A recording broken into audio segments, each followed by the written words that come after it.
It's time for the evening boxing talks. How y'all doing? Just got in. I just seen Hot Boxing's post on shout out to Hot Boxing, man. I just seen his post. It's this kid, man. He has like a bunch of hair or something. He looked like a baby Samson.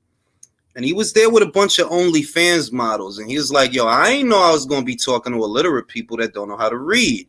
And then the girl got mad.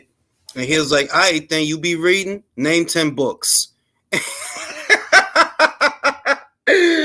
that old girl tried to hit him with the okie doke. She said Game of Thrones, Twilight. You goofy bitch. You don't be reading. You naming books that you know have like 3-4 books in the series. That's a cop-out. No, like you could have said To Kill a Mockingbird. You could have said, I don't know, Dean Koontz books, Odd Thomas, The Taking. You could have said the Jason Bourne series. There's 3 books in that series. She gonna name something that got like some shit that everybody know. Yeah, it's like 3-4 books in the series. Like, why you got to lie? You know you don't be reading nothing.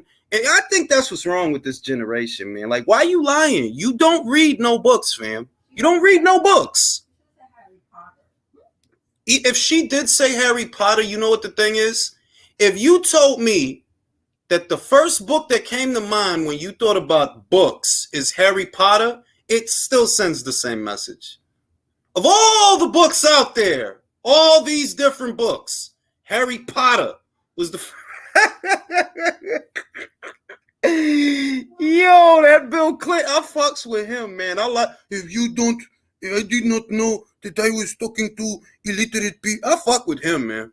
I fuck with him. And I ain't going front. I'm not a big reader. I don't be reading, but even I've read a book or two. Like, shit. That shit, like, this generation is lost cause, man. I don't give a shit what nobody say. Actually, you do read a lot. You just don't read enough. Well, yeah, I do read. Yeah, I read a lot. I just don't read a lot of books. I do read a lot, though, but not books. Yeah. Not fiction, per se. I don't read fiction. Yeah. I do read a lot, though. Mm-hmm. What's goody, Alvo? What's goody, Alex? Danny, Jack, West Side in the building, Will in the building. Yo, dog, I've been seeing that clip. Like, he was just, I don't think he's being serious, per se, like, the way that he talk. It sound like, because he just, I did not know that they was, it sound like he trolling him, but at the same time, he not wrong, though. Like, homegirl, you don't read no books. You might as well be illiterate, because you don't read no books. Why are you fronting for? Why are you fronting for the camera? Stop pretending. That shit was funny than a motherfucker, man. I was a huge fan of the Gentleman Thief book and the Sherlock Holmes series. Look, the only fiction books that I liked, because I do read, but not fiction, not very much. Dean Koontz. That's the only fictional books that I read that I liked. Most of the time, if I'm reading anything, it pertains to science, history, or science and history mostly. And space, yeah, I'm real big on astrology. I'm very big on the cosmos, because I am an alien. And geography. Like I read, but like I said, I'm not very big on fiction. I'm not very big on reading fiction books.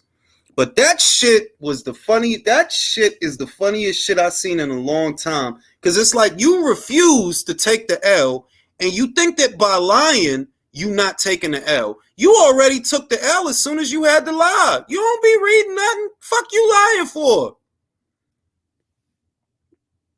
Yeah, I'm real big on the... You know that David Bowie was a Capricorn. You know that, right? I'm not even lying. My man David Bowie. What's his name? What's the name of that movie you like with Jennifer Connelly and... Labyrinth? Yeah, the Labyrinth. David Bowie. David Attenborough. I love David Attenborough, even though I don't know who the man is. Dean Koontz is Stephen King. Now, Dean Koontz... You like Stephen King, too? I like mini-series that he's had. I've always said that I feel that... Can I say this? I always said about Stephen King that the problem with Stephen King's writing is it's based on his dreams. And that's why sometimes his stories don't have cohesive endings, because they're based on dreams. Dreams generally don't have cohesive endings. His movies will start off in a way most of the time where it's off to a strong, compelling start, but it gets weaker towards the end because those are the parts of it that he likely wrote while he was still awake. Whereas what made him write the story was the dream. Okay, can I correct you? Because until you read his novel, which I have, a lot is left out in the movies that's in the novels. So you have to read the novels to know. Tommy Knockers was a pretty dumb fucking movie. Yeah, but the books are different. I'm willing to wager that Tommy Knockers, the book, is dumber. No. A lot of his books a lot of details in the books, some of it get left out. Let me talk about my man Dean Koontz. Now, this is the difference between Dean Koontz and Stephen King. Stephen King is a bit darker than Dean Koontz, even though they both deal in the supernatural. The difference between Dean Koontz and Stephen King is Dean Koontz always has a strong moral undertone in all of his books, every single one of them. Whether it's Odd Thomas, The Taking, or what's the other one? Lifeline. What was that one? By the Moon of the Thing? But he always has a strong moral undertone. Like Odd Thomas, he was a fry cook that he could speak to the people that passed away, and he felt he was moral obligation to use his powers for good. The Lifeline guy. This is a guy I forgot. That one was just weird. That's the book where he lost me because I liked The Taking. It was a cool spin on The Rapture. It was like a cool spin. In the book, for those of y'all that want to read it, there was semen rain. That the rain smelled like semen. I thought that was pretty fucking weird. But it was basically the rapture. But yeah, Dean Koontz and Stephen King are not the same person. They don't write the same. They don't write the same. Stephen King is very good. His book alone can scare you so bad you don't even want to see the film. Yeah, but Dean Koontz is compelling. To you. You don't want to. Let me stop talking. Let me stop talking to you. Let me stop talking to you. I like both of them. That's what I'm Stop talking to you. I like Dean Koontz's books personally, and I'm not a book guy, but I like Dean Koontz's books. I like them both. Stephen King was scarier though. That's right. Stephen is an idiot. All right, enough of that. And yeah, man, that shit was just funny as shit. That like the joint, like homegirl, why lie? Why pretend that you read books? It's like it's more enriching to tell the truth that no, I don't read books. So that you don't have to pretend to be something that you're not. No, you're right. I don't read books. That doesn't mean I'm illiterate. That just means I don't read books. Print is a dying medium, young man, in case you didn't realize that. It is a dying medium. So, I mean, forgive me, that I don't read more books. What books have you read? There's a lot of ways you could treat a question like that because the reality of it is most people in modern society today don't read books. The vast majority don't read books. So the fact that this broad felt the need to lie about something like that really does show how unintelligent you are. Because if you were in tune with what's going on, most people don't read the paper anymore. They look online. Literally, yeah, because print is dying. You should listen to Fat Joe's. Oh, no, I'm good, bro. I'm good. I don't like Fat Joe. What do you know about the homie Jules Verne? I know about Jules Verne, bro. You think I don't know about some Jules Verne, bro? You know what I'm saying? Angels and Demons. Yeah, like people like it's good books. I'm not a fiction guy. I usually, if I'm reading something, it's either scientific, historical, or it pertains to the cosmos, the things that I like to read. I'm generally not a fiction guy. But Dean Koontz was pretty good. I'll say that. He was. I liked his books. They were good books. Yeah, I mean, and yeah, man, I watched that thing, and it's like I don't know why the joint felt the need to lie about something like that. Like you shouldn't be lying to begin with. It's bad for the spirit. Don't lie. Just say I don't read like that. You're right. I don't read like that, but that doesn't mean I'm illiterate. It just means it's not something that I do. It's 2023. Most people don't read that much these days. I think they took writing and script out of schools. They took that out of the curriculum. Not only are people reading less, they're writing less. Yeah, So I mean, you know. I prefer audiobooks and podcasts. I dig it. I do audiobooks. Well, I do online reading. The Fifth Gospel. Yeah, like I'm more of a science guy than a fiction guy. You know, to be honest, I really am more of a science guy. Like, tell me about some geology or some astronomy, I'm all into that shit, bro. Black holes, all that shit. Ancient aliens. That's just a TV show, man. I know, but if you had to read about it, you would.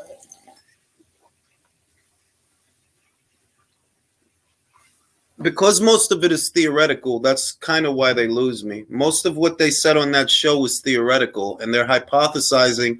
And I'm okay with 1 degree of hypothesis, but not 2, 3, and 4, and 5 degrees, where now you're saying that they use sonic equipment to move. Like, bro, you don't know that.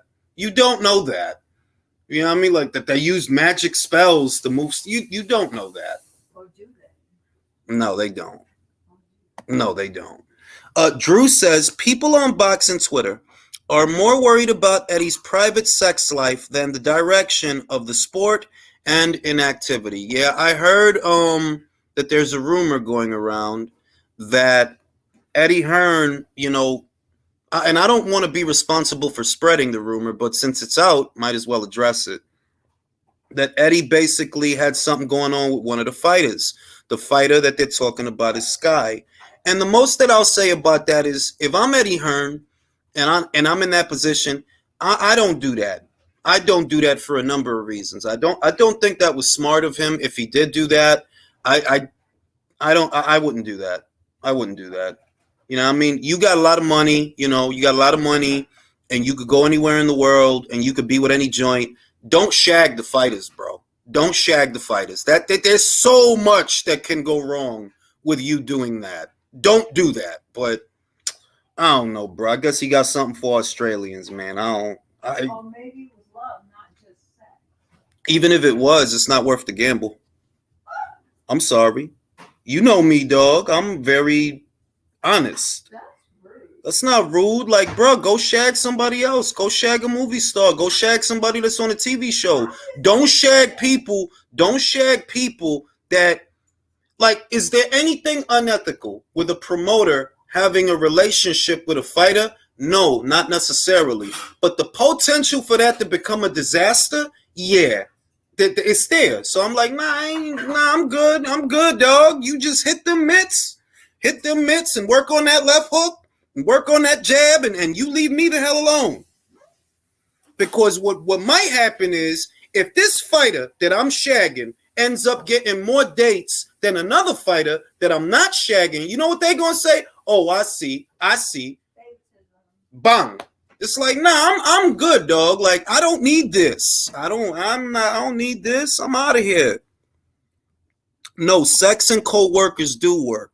All right. The woman that I ended up marrying is a co-worker, but it's different when you're the impresario of a promotional company where you have several fighters that they might be, well, why am I not active enough? Or why do I feel like I'm not getting the same priority as this other fighter? There was no subordinate level. If you work on equal, Well, that's what I mean. Quick quo pro. Any kind of quick quo pro?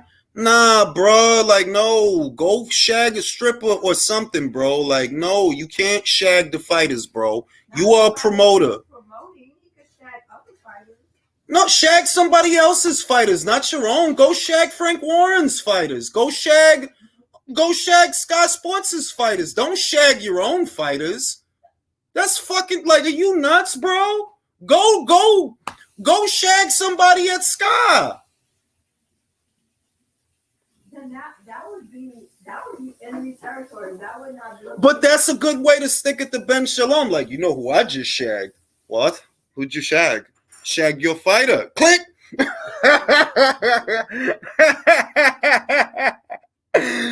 Shit, you know what I mean? Go shag Kel Sarlin's fighters or Sky's fighters. Don't fucking shag your own fighters, bro. Like, that shit That's just feels like some Epstein Island type shit. Like, really, bro? You the Harvey Weinstein of boxing now?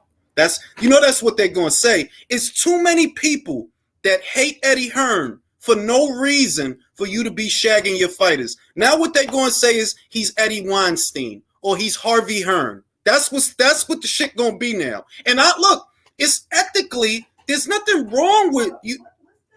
The Playboy guy? Nah, not even a play. Because Tszyu, he was shagging all those girls. But that was his business. This is more akin. This is more akin to Quick Quo Pro, which is more Harvey Weinstein than Hugh Hefner. You know, Harvey Weinstein used his power to get different kinds of pussy, and it's like, fam, you a promoter. You can't, like, even if y'all really do like each other, you got to keep this a secret. Because people could use it against you in more ways than one. People can't know this. You know what I mean? Probably was trying to keep it a secret and it got out. Fuck now. Who said they wasn't trying to keep it a secret? When I wanted Eddie to reconcile with Sky, this isn't. Bro, look, Sky's prettier, right? But there's lots of pretty girls all over the world. You thinking with your meat, bro. You should not be shagging Sky Nicholson. I'm sorry. Like, no, you should not be shagging Sky Nicholson because there is so much that can go wrong. And that's just between y'all. Let the world in. And there's just so much that can go wrong. Like, nah, son. Like, no. Maybe she beat him up. She probably wanted him. She probably did, but then you got the just hold your dick and scream, and run out the room. I'm sorry. No, the potential for disaster. No, you don't do that. Like, no, I'm sorry. When you got that kind of power, you can't move like that. You can't just fuck anything walking. It don't matter what it look like. You can't do that. You bugging. It's unethical. And not that she's young. She ain't like an 18. She's in her mid-20s. But it's like, still, fam, like, it's mad. He's in his 40s.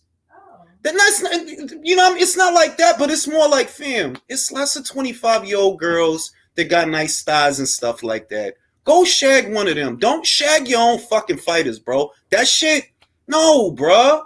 Then they gonna think, oh, you just signing joints so you can shag them. Yeah. You know what I mean? Like, nah, fam, like, no. And she probably seduced him, too. She probably did. She probably did some old Australian shit. Hey, Mike. You want to hop in my kangaroo pouch?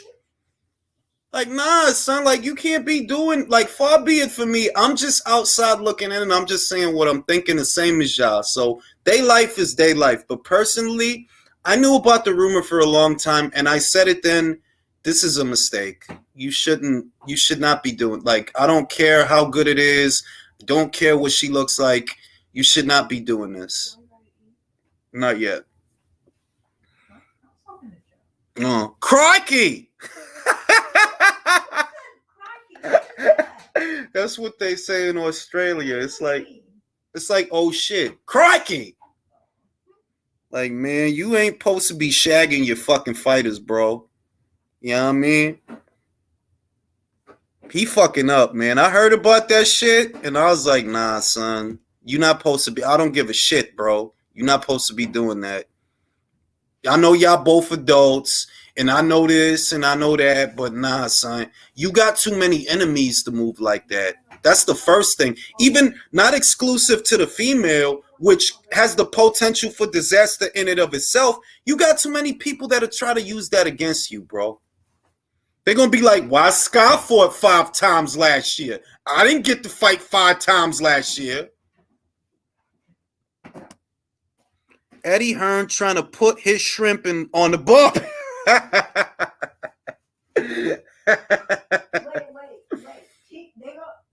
They gonna ask those questions. He gonna say, "Cause she put in the work." Yo, look, man. She put in the work. It's just too much wrong with that.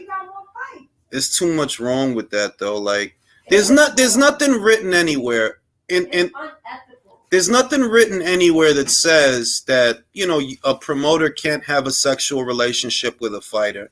But there's still potential. There's potential for volatility there. They're like, nah, fam, like it should be written because some companies have that. They'll fire you. Yeah, like you can't because you can't. It's too many people in the world to fuck for you to be fucking your fighters. Like, bro, come on now. You got millions of dollars, bro. Go fucking, I don't know. Go fuck Frank Warren's daughter. Does he have a daughter? Go fuck Frank Warren's daughter, bro. Stick it to him. You know what I mean? Don't fucking, motherfuckers. But hey, man, guys don't make sense in the shit they do. And that's just reality. Shit guys do don't make no fucking sense. It's mad pussy everywhere. And you got mad money. You could fly anywhere in the world. Yeah, let me shag one of my fighters. That makes sense. That's stupid, bro.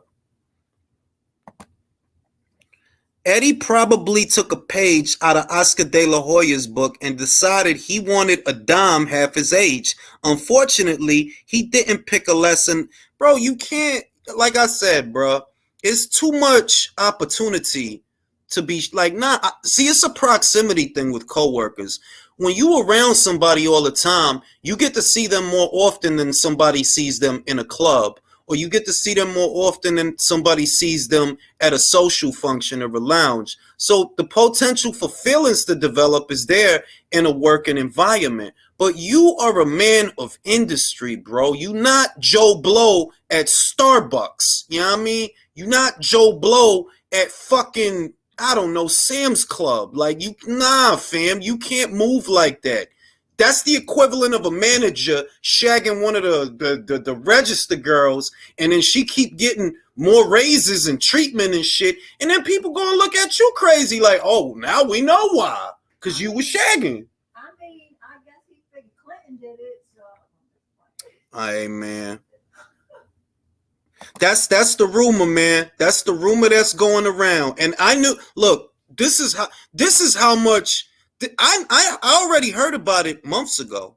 I heard about it already, but I didn't say nothing because I'm like, nah, B, I ain't gonna be spreading these people business out there like that. If they fucking, just let them fuck. They adults, let them fuck. But I've been new, or at least I've been heard. And I didn't want to spread that shit around. But today, you know, you get on Twitter, it's all over the place, people talking about it, so we gonna talk about it. And I think Eddie is fucking up. Yeah, you fucking up, bro. Like, you can't, nah, son. Can't be doing that, bro. You know what I mean? It's nah. Go to one of them fucking, I don't know. But nah, son. Eddie took Tuxaluk bullshit. Heard thick 5 months. I don't understand what that shit says. But yeah, yo. Ring IQ, I know a man. Yo, that's different. Y'all married, all right? That's completely different, all right? Eddie ain't married to Sky Nicholson, man. And unless I'm mistaken, didn't he have like a relationship with somebody else too? It's different, you know what I mean? That's different. But oh man, Eddie fucking up, man. Like he about to have another hard year next year. If you thought this year was bad. Oh, man. Shit, between Conor Ben, the pads, he's fucking the fighters now. Like, oh, my God, bro. Like, you just can't stay out of trouble, Eddie. Can't stay out of trouble. Shit, but look, man, the main thing is that now with Sky, he has to tread carefully because it's easy for fighters under a promotional outfit, not exclusive to this situation. It's easy for fighters to feel that they're not getting attention or that they're not getting treated right. Look at what he just went through with Lawrence Okolie. Now Lawrence is telling himself, hey, I should have been fucking Eddie. Perhaps I would have got more money. If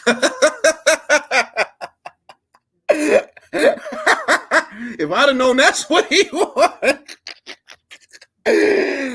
Que lo que, Dr. Mofongo, que lo que. That brings the sexist element higher for women's boxing.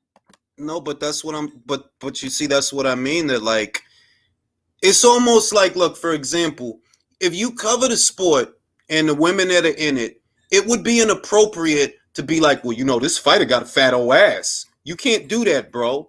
And if you do that, you get relegated to the creep section. Like, no, you really can't do that. Now, if you are actually promoting these fighters and you orchestrate events, you can't fuck them. Or you shouldn't. Like, no, bruh, chill. Go rub one out if you have to. Go on your yacht, rub one out. You just chill. Just saying, man. Yeah, I mean, but hey, man, it is what it is. Adults is gonna adult. The back. The back. Oh shit! He says she getting the back end money. Yo, don't do that. Don't do that neither. Y'all don't do that, B. Don't start that shit now. Now I'm about to open up the chat to the panel. Don't demean her. That's what I'm saying. Don't do that. That she getting the back end money. Don't do that. They got horny one day and they wanted to spar a couple of rounds. It's perfectly okay. They're both adults. It's nothing written anywhere, but it's just Not okay. That's the problem. it's just volatile. It's volatile. Leo, what do you think about Sky getting the back end money, bro? Do you want me to? Do you want me to be honest, Julius? But seriously, for me, it's not. Yeah, it's about the relationship about promoter and fighter, but it's also the age. Sky Nichols is his coach. About 25, 26. She's not, she's not like a young buck. She's 27, so she's almost 30. Yeah. Check that super chat out. Wow. Who Matchroom CEO Frank is shagging come out. Bro, we know who Frank's shagging. He's shagging Tyson Fury. Oh man, born of the Irish. No man. Nah, I think he means stroke it like Frank Warren. I think he means Frank Smith. Frank Smith. Yeah, he means Frank Smith. What was this I hear about Eddie going down under? Oh shit, bro. This is Don't tell gonna me, be an Frank, interesting Jules. ride. Don't tell me Frank and Eddie smashing the fighters. I mean, look, man. Like I said, I feel personally, even though there's nothing written anywhere that says you can't do that, it does border on quid quo pro. It'll be very easy for somebody to turn that around on you. So that's really why you should. Exactly. What does it take to have a female fighter say, "Well, he didn't sign me because I wouldn't sleep with him"? Exactly. Once you delve into that realm, and you leave that door open, there's a lot of different conversations, uncomfortable ones, that become possible. That who I gotta sleep with around here to get a fight date? Yeah, I mean, like, whoever did that super chat, that's in pounds, so they might know something over there or hear something in their tabloids. Hey man, if Sky's my fighter, I'm fucking that too. I can't lie. Jules, bro, come on, bro. But technically, she's his boss, so she's fucking up. Jules, Go ahead, Mark. Jules, I heard this rumor 5 months ago. I guarantee you, it's absolute bullshit. Absolute bullshit. I'm gonna tell you the truth. I heard 2 rumors and one of them checked out. I'm not gonna say what the other one was, but I want to know the other one. But the Sky Nicholson thing is absolute bullshit. I heard it 5 months ago, and I've been told from a close source it's bullshit. All I'm gonna say is this: when you're a man of means and a man of industry, you do have to protect yourself, because there's a lot of people that are trying to get you, and it's a lot of people that want to see you fall. And if you're Eddie Hearn and you already have a lot of people that want to turn you into a social pariah, you can't do stuff like that, bro. You're giving them ammunition. You are.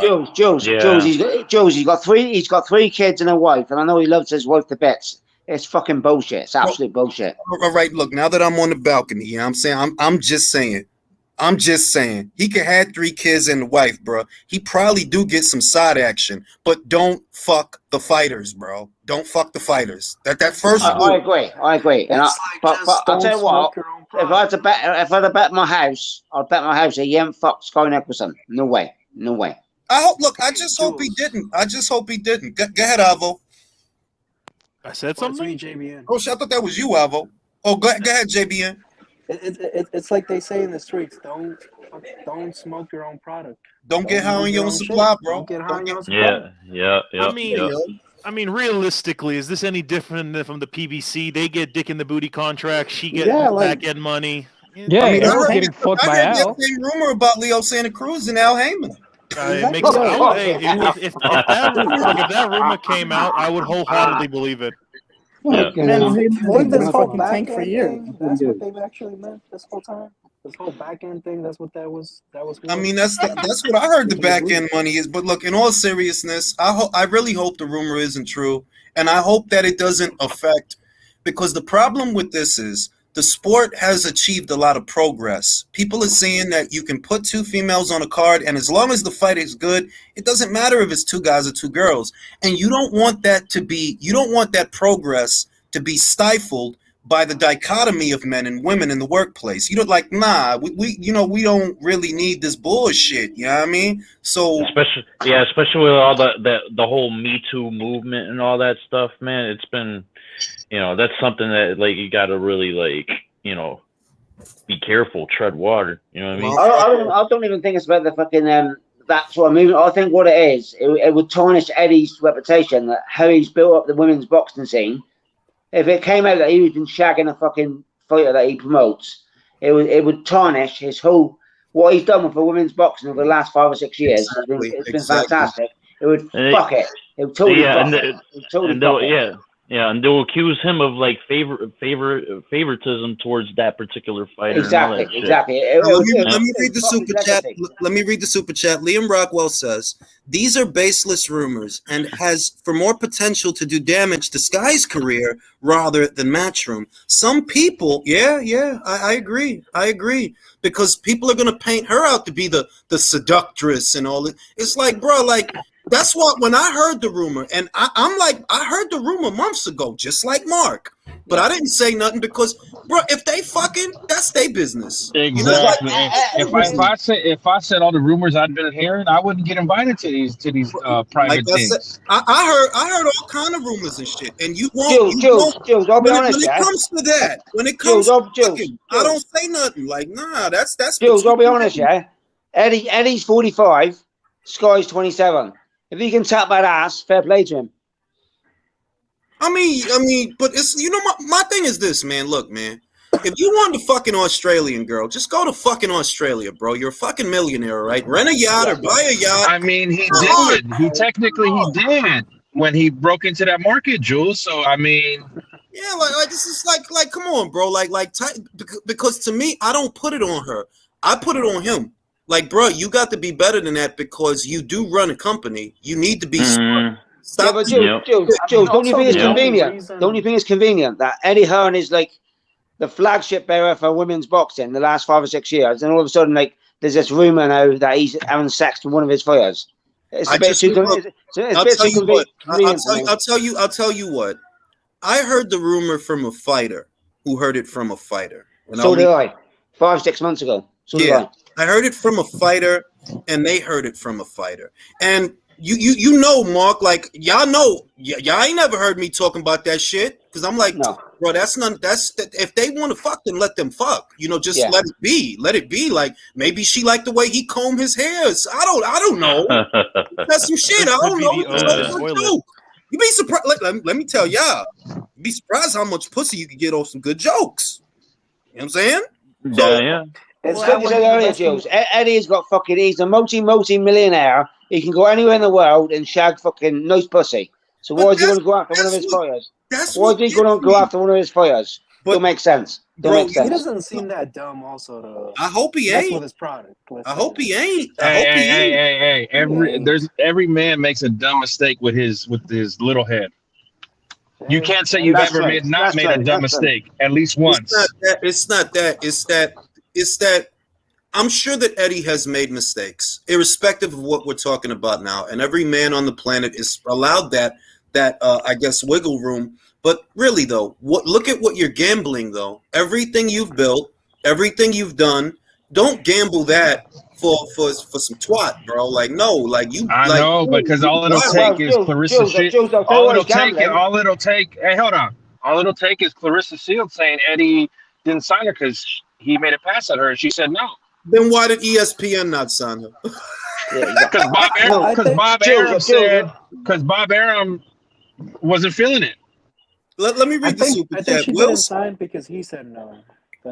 Will says there's no rule that says you can't love your wife and not have a college. One of my favorite authors, H.G. Wells' own wife cut him off and encouraged him to spread the love. Whatever it is, then, you know. Jules, let me say this here, right? I don't know if you know the UK law, but in the UK, right, if he's been unfaithful to his wife and she finds out he's been shagging fucking birds, she gets half of what he's got.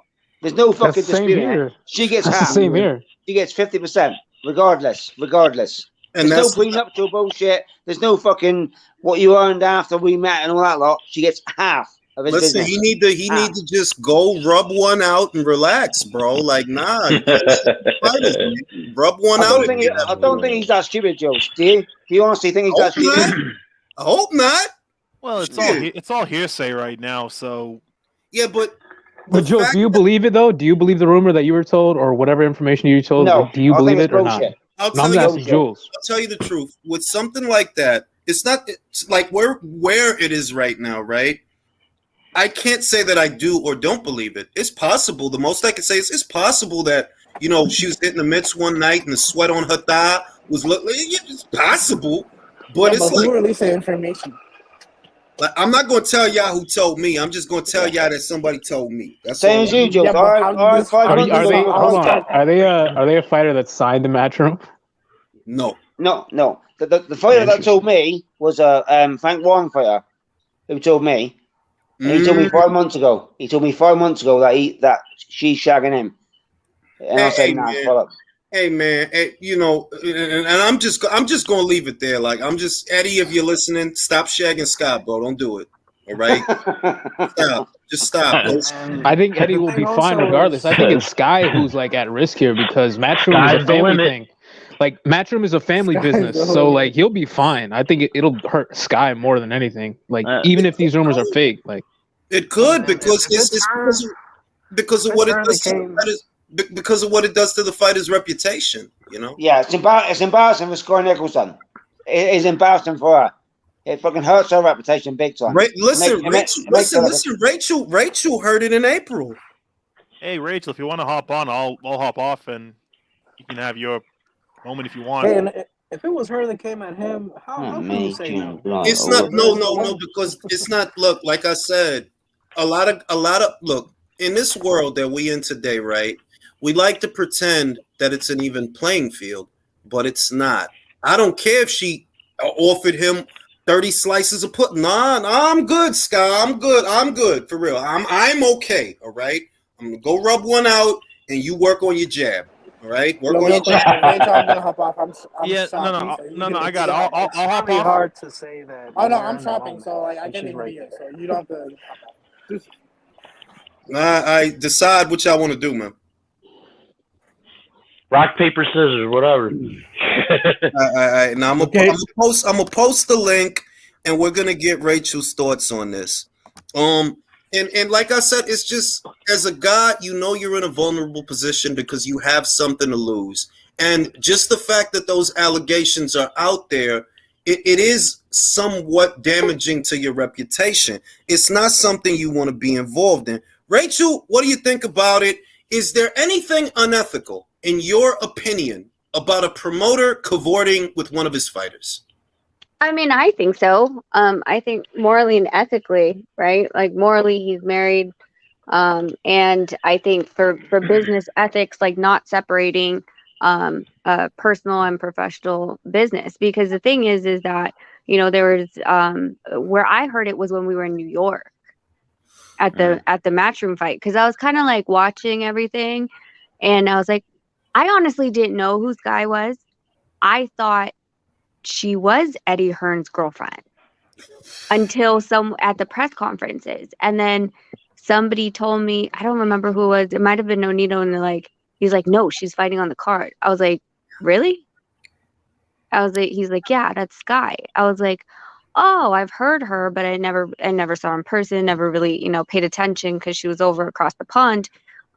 But just for me, like the interaction was off. Like it didn't look like a promoter. Like, you know what I'm saying? Like it didn't look professional. It didn't look professional. It looked a little bit too comfortable. Let's say that when two people have shagged, as we refer to it in the CIA, when two people have shagged, the dichotomy of how they speak, you can tell that there is either something there or there was something there.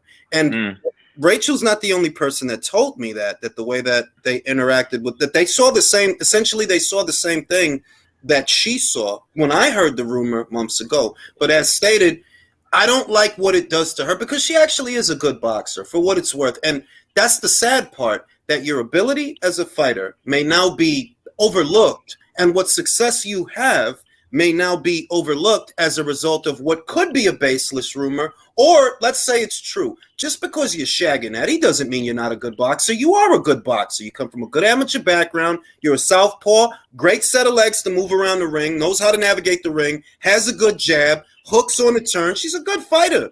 But now it's kind of, for some, it's like, oh, well, you only got to the top because you were sleeping around. That's what people gonna say. Yeah, that narrative is what's gonna take, like, women's boxing, like all the steps that we had made.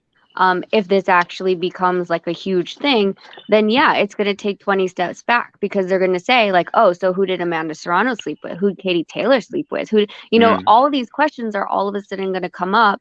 I mean, and it's not like the blueprint isn't there. It's been done in Hollywood. So why do we think that it doesn't happen in boxing, considering they're just getting the spotlight on them all of a sudden, right?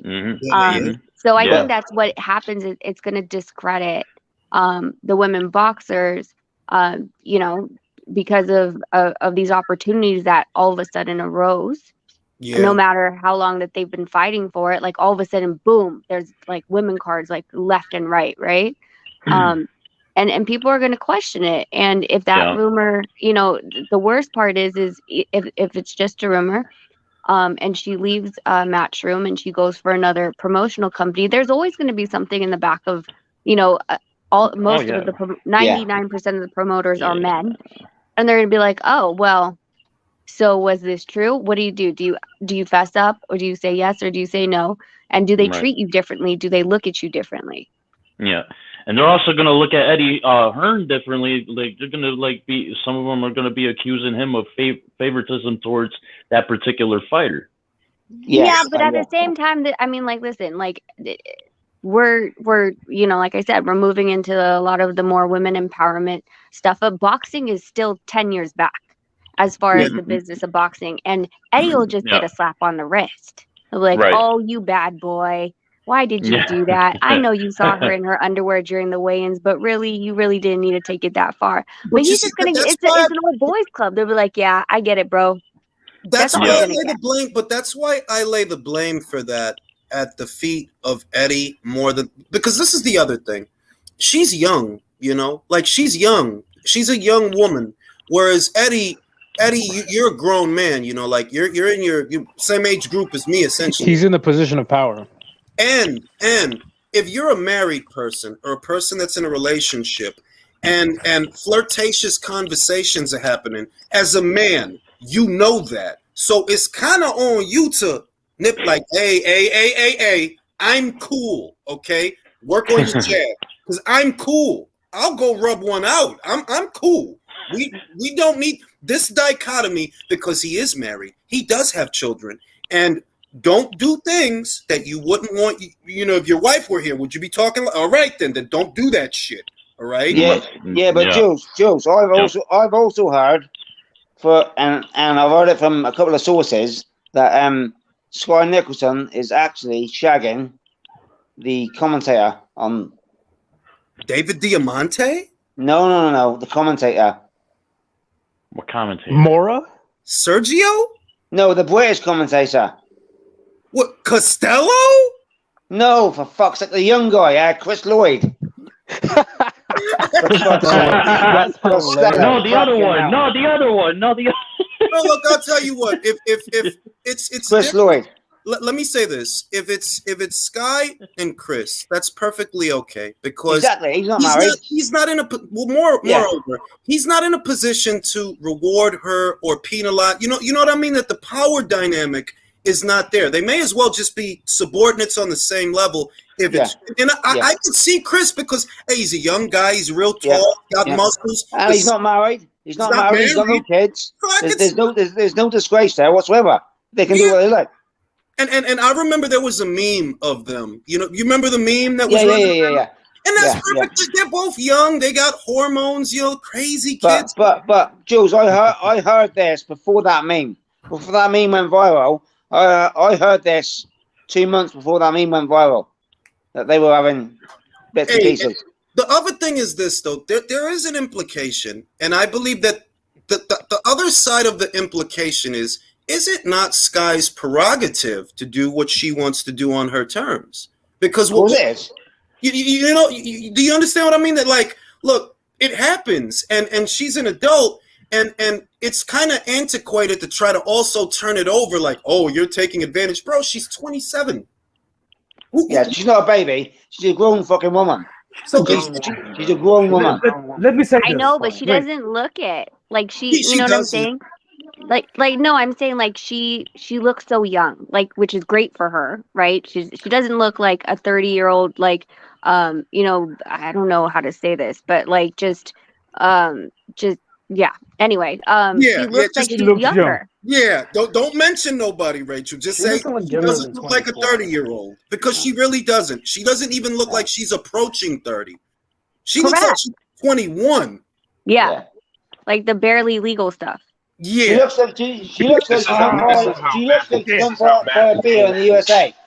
That's what she looks like. She can buy a beer in the USA.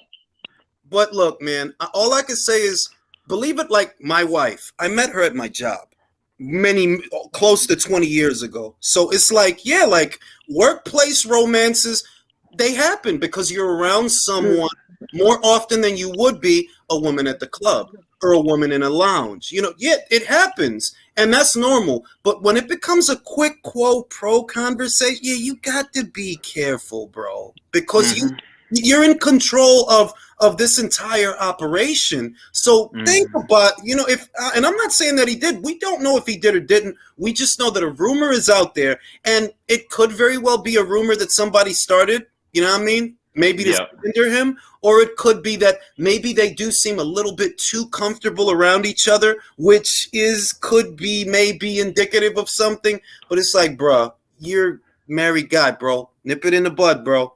Jules, I'll put it this way, right? Eddie Hearn is a switched-on guy who makes fucking a lot of money. He's not a fucking silly bloke. He would not dip his fucking toes in that water when he can get it somewhere else. Because he knows if he dips his toes in that water, he's fucked. He wouldn't do it. I hope like I said, I hope he wouldn't, because the progress that the sport has made, surprisingly, has not been riddled with those problems. And there has been how could I put it? There's been a level of respect that, you know what? Don't say the fighter got a fat old ass. Don't comment on their aesthetic, comment on their ability to fight, because that's what they are. They're fighters. And it's been cool, for the last 6-7 years that, people have been respectful. There has, for the most part, it's been progressive. And, once you introduce sex into the shit, it's like, oh God, we're back in the fucking 90s and 80s and shit. Okay, but let's clarify something. But every Me Too case is different. Do you remember what happened with the Harvey Weinstein case? I didn't know how he looked, and me as a man, maybe a question, maybe this was a quid pro quo, but it wasn't intentionally malicious. But I saw a picture of the guy, and I saw there's no way this was consensual, because motherfucker. Oh my God! Oh my God! Oh man! Look, I'm just at the end of the day, I respect the right of two consenting adults to do as they please. The implication is that people are malicious, they're malevolent. Eddie Hearn does have enemies. There's also misogynistic people that would try to turn this against Sky. I look at it as, look, maybe they were chilling one night. Maybe opportunists. Maybe there's a genuine attraction there, because we also can't rule out the possibility that, hey, maybe they just like each other. It doesn't have to be all these bad things, you know. Like it could have been a binge night after a Canelo fight. You never know.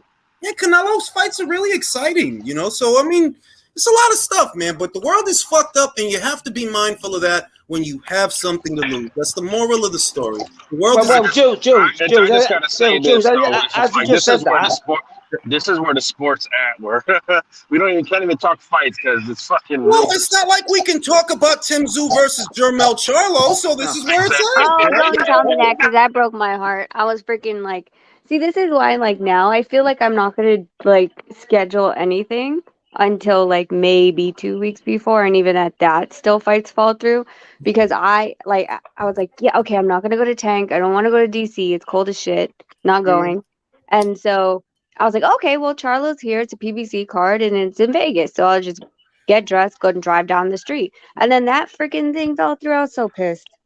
And that was going to be a good fight. I'm wondering if they're going to elect to save that date and maybe put Tim in there with somebody else like Tony Harris, because that's what they're talking about. They're talking about. I was going to ask you that, Joe. Do you think Tszyu has an interim fight beforehand? He must do. He's got it, hasn't he? Absolutely. They've already confirmed that. Like Rose, I think his name is Matt Rose. He handles Tim's career, and he said that they're going to get him an interim fight.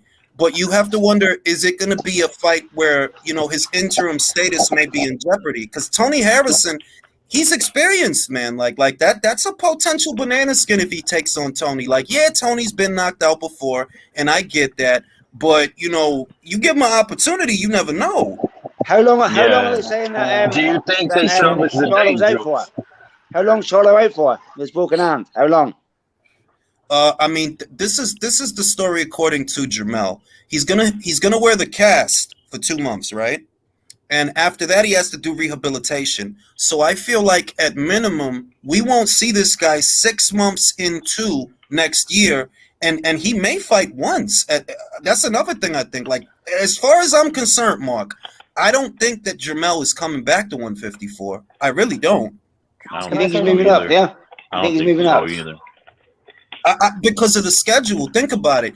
If Tim has an interim fight, right, in between now and the first or second quarter of next year, and Jermell doesn't come back until the third or fourth quarter, I don't see him fighting 2 times next year. I like, nah, no way. Not on that kind of schedule.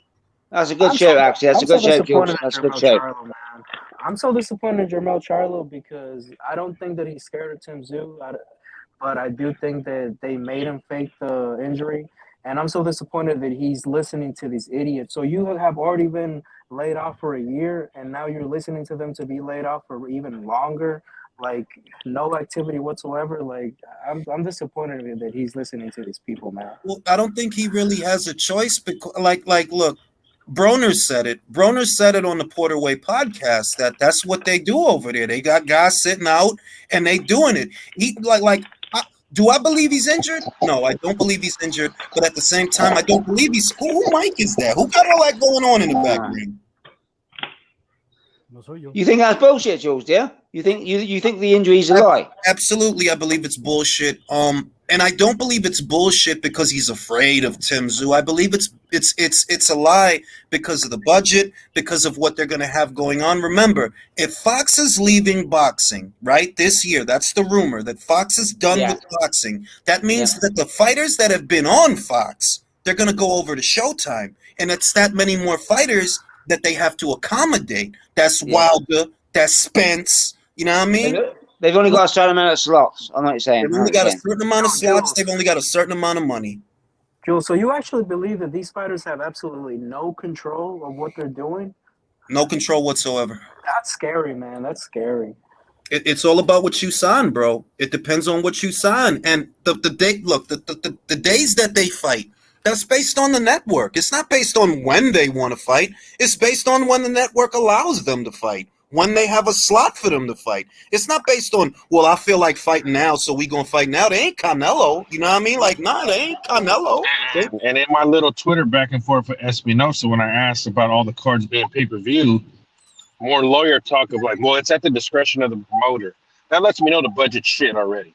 Bro, at the same time, Devin Haney just let the cat out. Well, Devin Haney just said it, and credit to him. You know, it's the promoters and the network that make those decisions, not the fighter. It's the promoter and the network, because where does the money come from? The fucking network. Nobody's dumb. What Stefan Espinosa is basically saying, what are you telling us? That you're Al Heyman's bitch? That's what it sounds like. If you telling me that you take your marching orders from Al, that's backwards, bro. He supposed to take his marching orders from you, because the money comes from you and your network. That's why Adrian Browner said, get a real promoter, because you don't see this shit happen at Top Rank ESPN. You don't see this shit happening at The Zone and Matchroom. That's why he said, get a real promoter.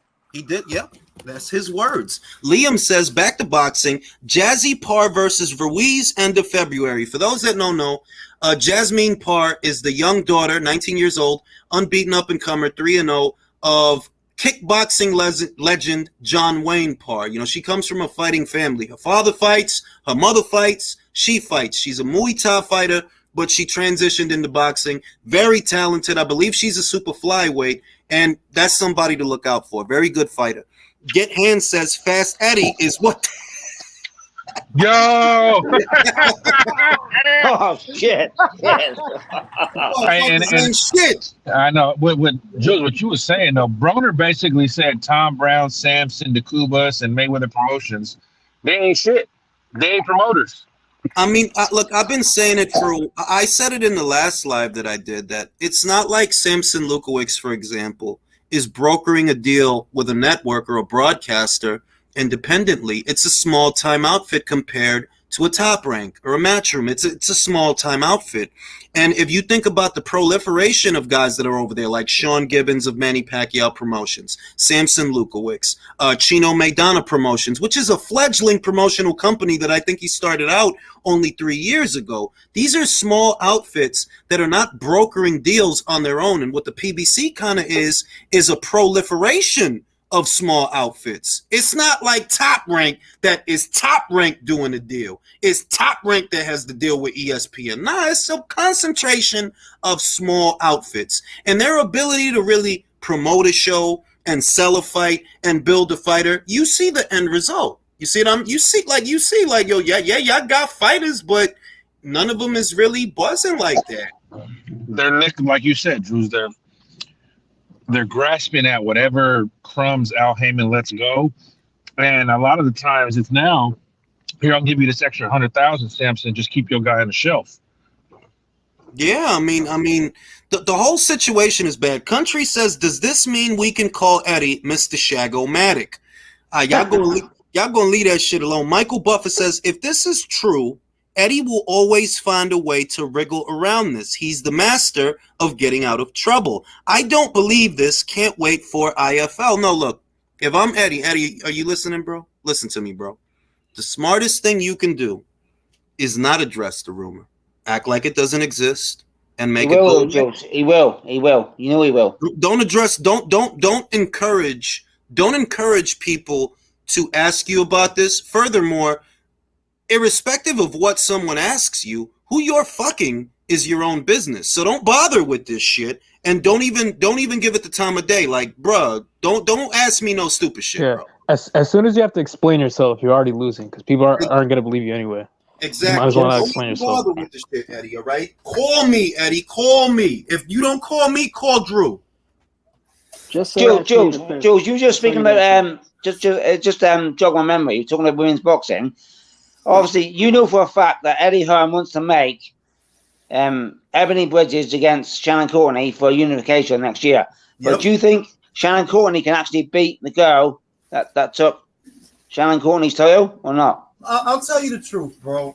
Nina Hughes is better than advertised, right? She's better than advertised, because I didn't think she was going to beat Jamie Mitchell. I didn't think she was going to win that fight. No, I didn't either. I didn't. And the thing about Shannon is, people don't like Shannon for a lot of reasons, but is she a good fighter? Absolutely. She is, bro. She is. If she would have had 2 good legs under her that night with Jamie Mitchell, she would have won that fight. Her knee was fucked. Her knee was fucked. And because people don't like her, they never say that she was wearing a big ass knee brace in that fight. Yeah. If they would have had a rematch, I would have picked Shannon to win that rematch. So when I think about Shannon, and I think about Nina, what's Shannon's real bread and butter? Movement. Nina is a very small fighter. She's very small for bantamweight. And if Shannon, she gets on a good foot, sets up and walks into some punches, and Shannon does have a good right hand too. Shannon could maybe win that fight. I think she can win that fight. Yeah, and Shannon in that mandatory defense against the American, basically she was static. She couldn't move. She had no movement whatsoever. She was static.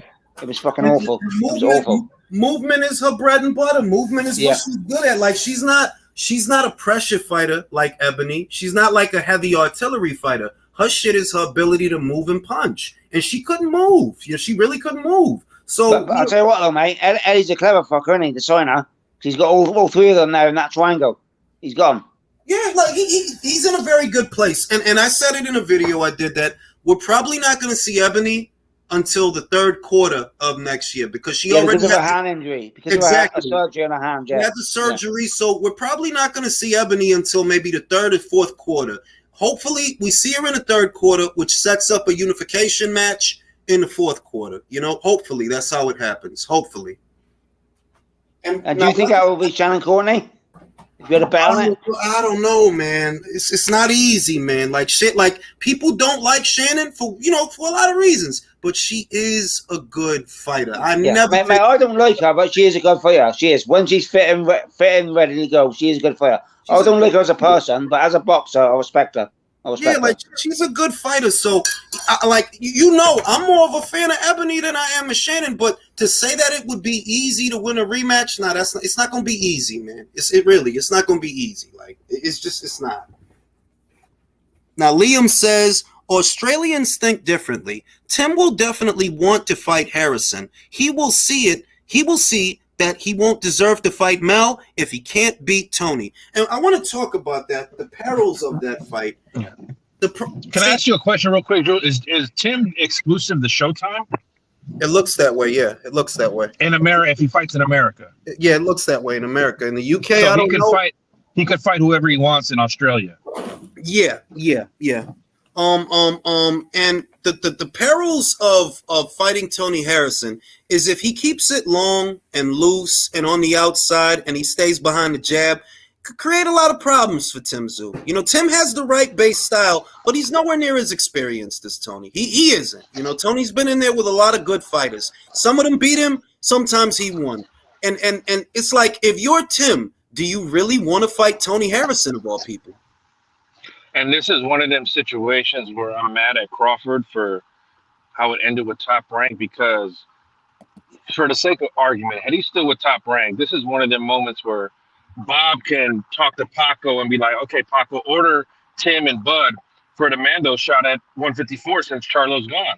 Well, that's why I maintained that if you were going to leave Top Rank, there's nothing wrong with that, that you didn't want to sign an exclusivity deal, but you didn't have to burn that bridge, you didn't, and he did, and that lawsuit, how long ago did all of that kick off, and where are we now? Absolutely nowhere. We're not anywhere with that lawsuit. And if anybody could have got that fight ordered within days, it would have been Bob Arum. Michael Buffer says, I bet you Frank Warren or Leonard Ellerby will bring up Eddie on the rumor on IFL TV. Another should roll for Frank, then Eddie will have to respond. And no, Eddie can tell Coogan Cassius or any of them that, no, bro, I'm not entertaining that silliness. I'm not entertaining that. You just need to stand on your square, bro. Don't let them people fluster you with questions. Stand on your square like, fam, we not doing this, all right? Have more respect. If you don't have respect for me, have respect for her. You know what I mean? Yeah. And that's how I would like. If you don't have no respect for me, that's fine, bro. But respect that woman. Yeah. Period. Yeah. Yes. Don't accuse her of no shit because you heard so and so and so and so. Show her some fucking respect. She's a fucking fighter. That's why she's here. Not because of nothing else. That's why she's here. Show some respect. Respect, Jules. Respect, man. Jules, if they scrap that Showtime date in the end of January, does that say more about the budget than anything else? Because it's a cheap card minus the main event. I mean, look, man, Showtime's whole first and second quarter is dematerializing right before our eyes. And I really wonder if that Ryan Garcia fight is going to happen. Because it just seems too good to be true, bro. Yeah, I doubt it. And I think they're saving Plant Benavidez for another Wilder undercard. I mean, look, they said March for Plant versus Benavidez. But the fact that we're here at the end of December, March is only, 2-3 months away.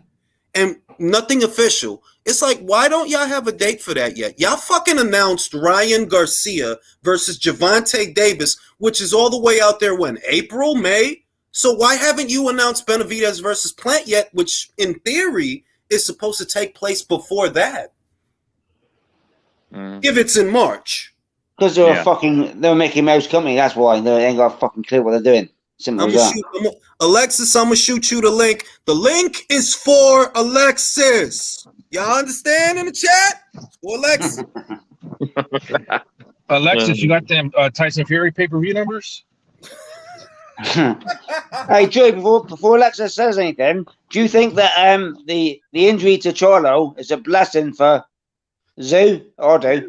Yes. He needs more time. So. He needs more time. He stands a better chance. Look, I think, and I don't say this because I think Tszyu is actually a really good fighter that has a high ceiling, but taking on Jermell straight away like that, it's a bad idea. You need more seasoning. You do need more seasoning. So the blessing in disguise is that, go fight Tony Harrison and Kurbanoff and the guys that are around. Fight those guys because you need those rounds. You need that experience. If you go straight for Charlo, you're going to lose.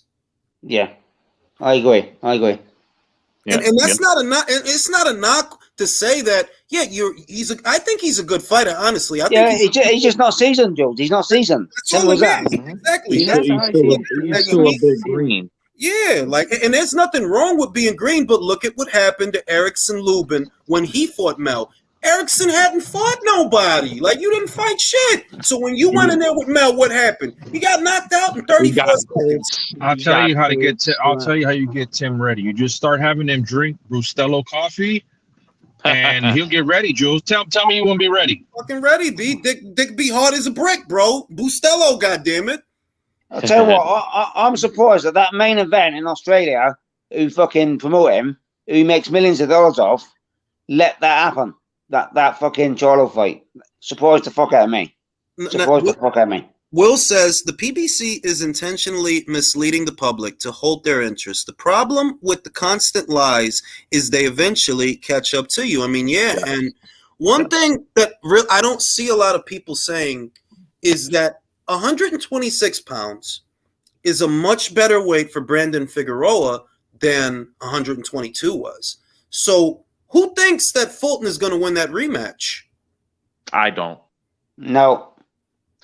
Because Figueroa will be healthy at a healthier weight. He's not depleting himself to make that 122. So the extra 4 pounds will help. And Figueroa gave Fulton a lot of fits in their first fight. So I can imagine Figueroa coming out on top. Yeah, on point. I agree, on point. Fulton's not a big guy either. He's not. 122 is his weight. That's his weight. Anything over that. Yeah. So he's taking a high risk, man. Look, it's to me, it's a bad idea because just from a financial perspective, if in an ideal world you're a unified super bantamweight champion, and you could use those 2 belts to get yourself a nice purse in Japan or get yourself a nice purse with MJ if you were willing to work with Matchroom. You could use the 2 belts you have to fight in a nice fight. I don't imagine you're making all that much money boxing Brandon Figueroa. Really, how much could you really be making fighting that guy? Jules, in the US, the lower weights, nobody cares about them, do they? They don't get any fucking. I'm telling you. Look, don't ask me. Ask Alexis. Alexis, is Stephen Fulton Julio Iglesias out here? Is he? How so? I don't understand the connection. All right, Brandon People Figueroa. know him. Brandon Figueroa. Is he Enrique Iglesias out here, bro? Mario Lopez. Is he at least Tito Rojas? Is he Tito Rojas? Oh out man, here? he's absolutely nobody. I don't even know who that guy is. He's Ricky Martin. You know what I'm saying? Like I'm just telling you, Mark, them guys don't have no buzz out here. Inui has more of a buzz out here than the both of them.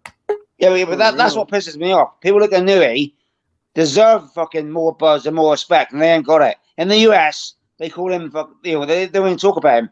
To me, he's in the top 5 pound, and he don't even get talked about in the US at all. Definitely. That's where. I mean, that's really why all of this started. That you have this young fighter, and he's already very accomplished. Before people started talking about Inui, which is fairly recent, he was already very accomplished. He was a 3-division champion already. Won the World Boxing Super Series already. This influx of people that are, they're just now starting to talk about him. You're late to the party, but they knew who to clout chase. The moment this kid starts buzzing, here comes Stephen Fulton. I'll wipe him out. I'll do this. I'll do that. So you could end up leaving, bro, really? It's like, Jules, what I don't understand is, I know it's now a niche sport in America because you've got the NFL and the fucking ice hockey and the baseball and all that shit, right? But the hardcore boxing fans in America follow all weights. So why isn't like Inui like a massive talking point? I'll tell you what it is. In America, and most Americans will tell you this, traditionally, Americans below, say, 140, they don't really watch those weights like feather or super bantam. They really don't watch those weights like that. You know what I mean? It's a recent thing that those divisions are getting coverage the way they are in the West, because that primarily fly, super fly, Asians usually dominate those weights. They have a great scene in Japan, a great scene in the Philippines. They a lot of good fighters, but the Americans traditionally, they didn't really watch those weights. So it is getting more exposure now than it used to in previous eras, but Americans have never really been all that big on those. So it's to do the patriotism. So fucking akin to like in the 90s when you had no heavyweights and it was all the Klitschko's. The heavy division in America was fucking not watched. But also that like Alexis knows, everybody knows. When the Klitschko's took over the heavyweight division, because there wasn't a strong American presence or a strong American heavyweight, a lot of Americans stopped watching the heavyweight division. A lot of them, because of the Klitschko era. And coincidentally, who was buzzing at that time? Floyd Manny. That whole Floyd Manny, it was all about Floyd and Manny. Yeah. And so they poured that attention into them. Now, I will say that if there were a strong American heavyweight during that era, maybe Floyd Manny don't dominate the conversation as much. But the fact that the guy that was running the show was the ever polite Vladimir, who I love, by the way. I love the guy. But, to a lot of Americans, he was boring. So, they poured that attention into an American fighter in Floyd Mayweather. And naturally, Manny was doing his thing, whether you like him or not. Manny beat the fuck out of Oscar. He beat the fuck out of Rito. Oh, yeah. All right? He beat the fuck out of Cotto. It's like he did the thing that I wish more fighters, I wish it was better understood, that it's not just winning. It is how you win. And sometimes it's how you lose. That, you could lose a fight and people will still like you for it. Like, bro, but he's a fighting ass motherfucker. That's why I like Derek Chisora. If you're in a war and you bleed your heart out, you're in a war and you bleed your heart out, you get the respect from the fighting fans. End of story. Speaking of Australians, right? My man Stevie Sparks.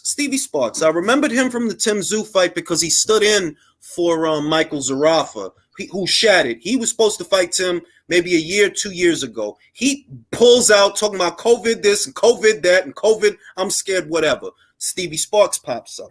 And now I would say I'm more of a fan of Stevie Sparks because of the Montana Love fight than Michael Zarafa. Like, you stopped yourself from getting your ass whooped from Tim, but I'm not a fan of you for that shit. I'm not. I fuck with my man Stevie. Let me get some Stevie Sparks versus Liam Bottle. I'm all for that fight. I love that. Well, Jules, let's put some respect on his name, yeah? Fuck the fucking going over the rope shit, yeah? Stevie Sparks was winning that fight regardless. End of story. And that's the sad part, that they were going to rob that man. They were going to. You know that he was down on the cards. You know that, right? Really? What before he forgot to throw it around, he was down on the cards. Literally, bro. Look, we all saw the fight. For those that didn't see, I'm telling. For those that didn't see that fight, watch that fight, and you explain to me how the fuck Montana Love was up. What the fuck were you doing that you were up? You were getting outworked. You were getting hit. You got cut. He was backing you into the ropes for some strange reason. The judges had him up. I don't understand it. Alexis, I like to see him fight Sandor Martin. Who, Montana Love? Montana Love or Steve Spark? No, Stevie Spark. Yeah, Steve Spark versus Sandor Martin. I think Sandor Martin beats him. Nah, I don't think Sandor beats Stevie. To be honest with you, Stevie has something that a lot of guys don't have. Not a lot, but he has something that not every guy has, and he's very. What it is that he's very, very, very fucking big for 140, bro. He don't need to be close to Sandor to touch him with punches like Teofimo. Teofimo need to be close to him because you're not big for 140. But Jules, I've got to ask you a question. So I didn't see the live when he did it. Do you think that Sandor Martin beat Teofimo? I do. No. I'm gonna tell you. I'm gonna tell you what I think, bro. I'm gonna tell you what I think.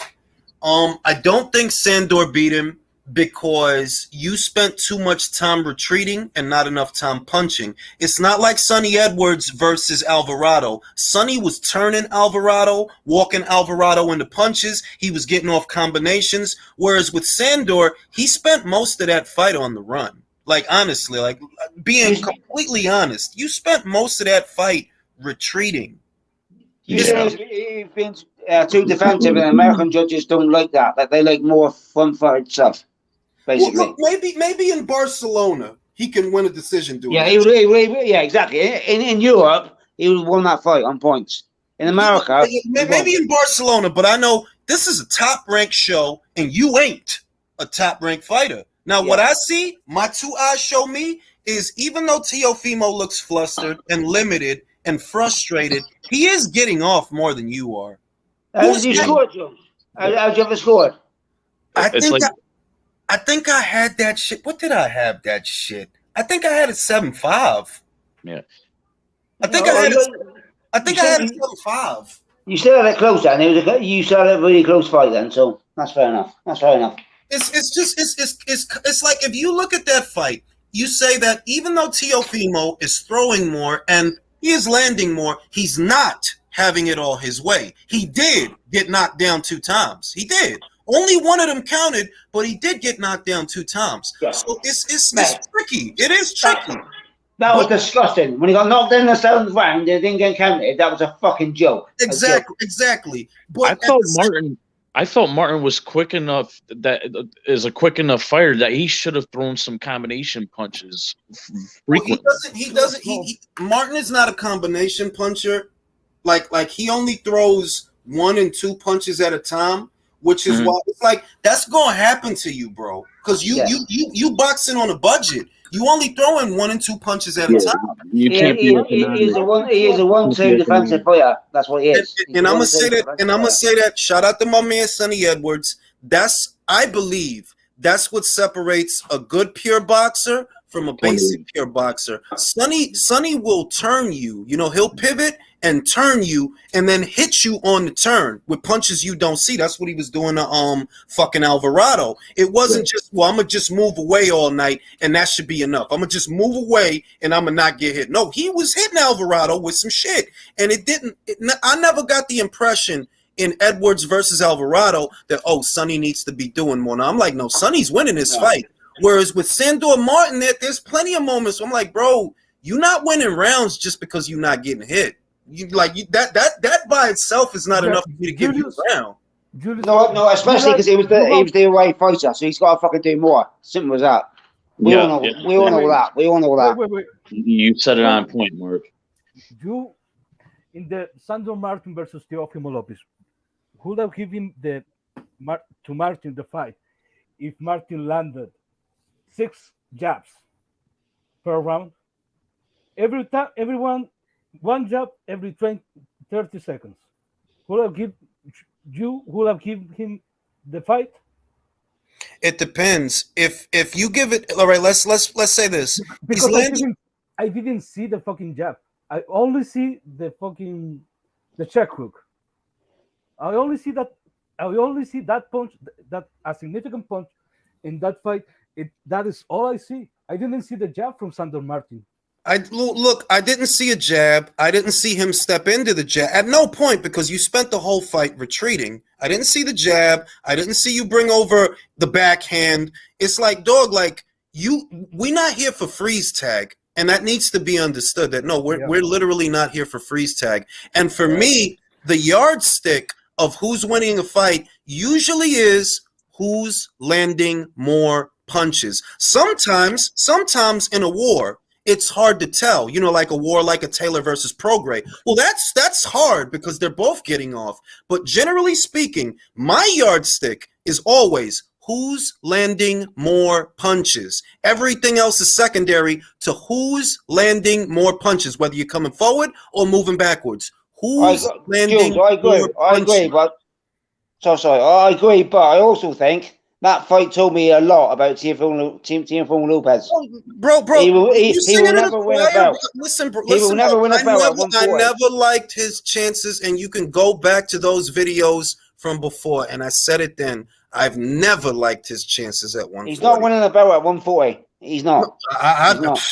Unless they gift wrap him one, I just don't see how it happens. I honestly, I don't see it. If Teofimo fights Regis, oh God. Man, he I gotta go to my Dominican correspondent who has not said a lot. Alexis, look at your crystal ball. Does Teofimo win a belt at 140 pounds? Well, it would definitely depend on who he fights. Like if he were in a position to get to one of those lesser known champions, maybe a Puello or. Pero tú sabes que él no va a pelear con Puello.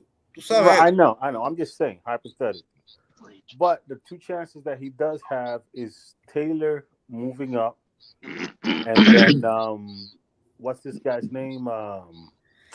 Jose Ramirez, who's trying to repair. Do you think he can beat Jose? Do you think he can beat Jose, Alexis? You know what? I used to say yes, like unequivocally, but now I don't know. I don't know what that corner of his father. He really needs help. He really needs help, and he's not getting it for himself. He's letting his ego get in his way, and it's Alexis. I remember you told me once that you felt that even though it is a duck, that he did duck Barboza, that you still felt that he could beat him. Yes. Do you still feel that way? Yes, only because Barboza doesn't have power to say. He doesn't have like concussive power. He can throw a lot of punches and land them, and it's shown over time that he damages fighters after fights. Like he's talked about that.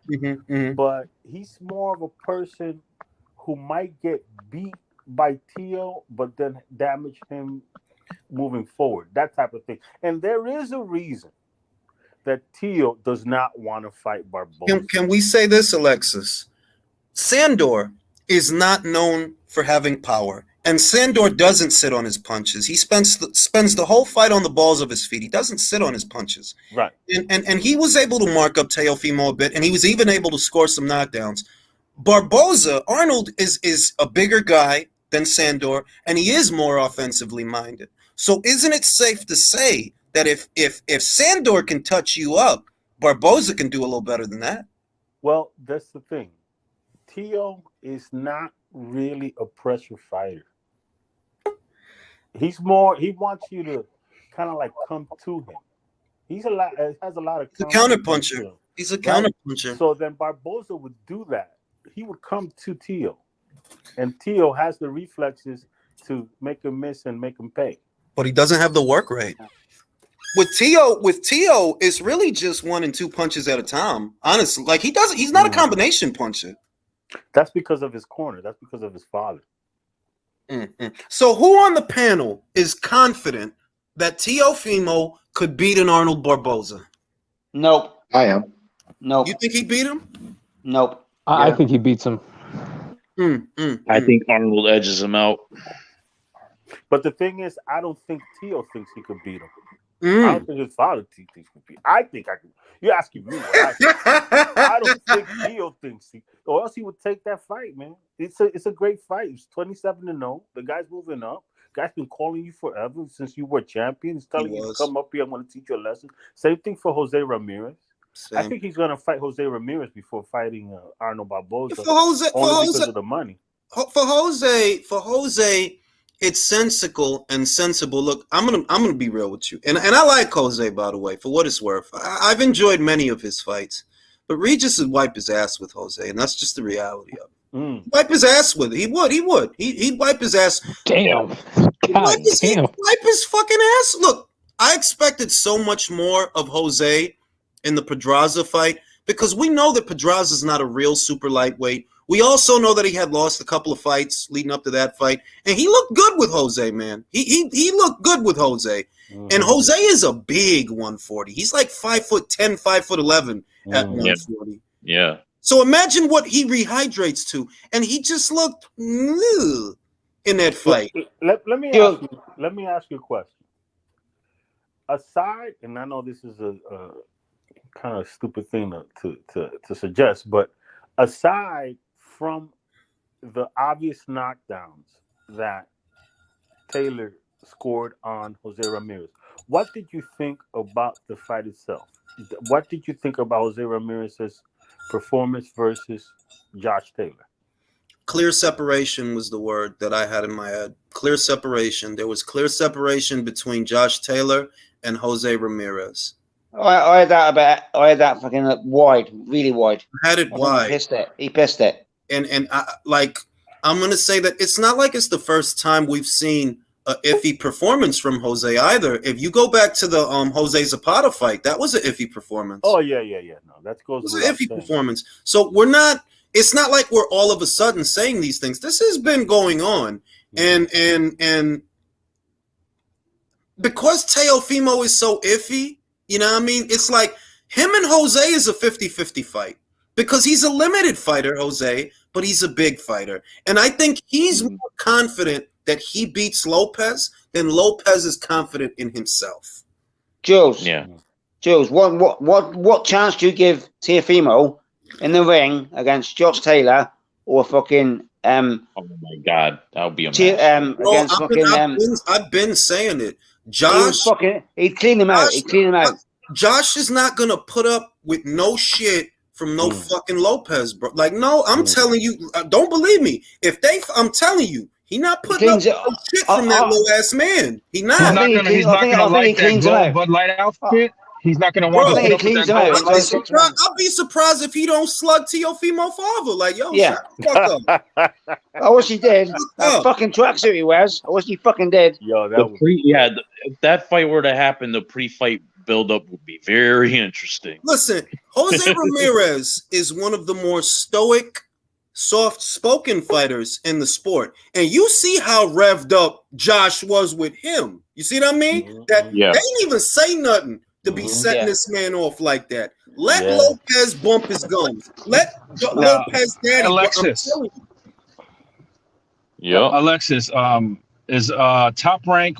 How are they feeling out now with Teo? Do they want to take a break? What are your sources saying? Because it's just a fucking roller coaster with this guy. But he's not gonna take a break. He's gonna. Listen, I think that Teo's gonna. I think that Teo is gonna surprise a lot of people by actually taking the fight. He's on some real. Let me read the super chat. Zab was the favorite to beat Costia. Costia went straight at him. I'm telling you, these guys think differently. They don't want the path of least resistance. I don't doubt that. Look, I said that about Tim coming to America and fighting Terrell Gausha. That I didn't think he should. But he did, and that shows that he has a lot of heart because you don't need... Bro, no one in America knows Terrell Gausha. My man Tim draws 14,000 people in Australia. Why are you coming up here? You don't need these guys. This is exactly right, man. That's why I say PBC is not even about putting money in their fighters' pocket. It's At bizarre. all. It's bizarre.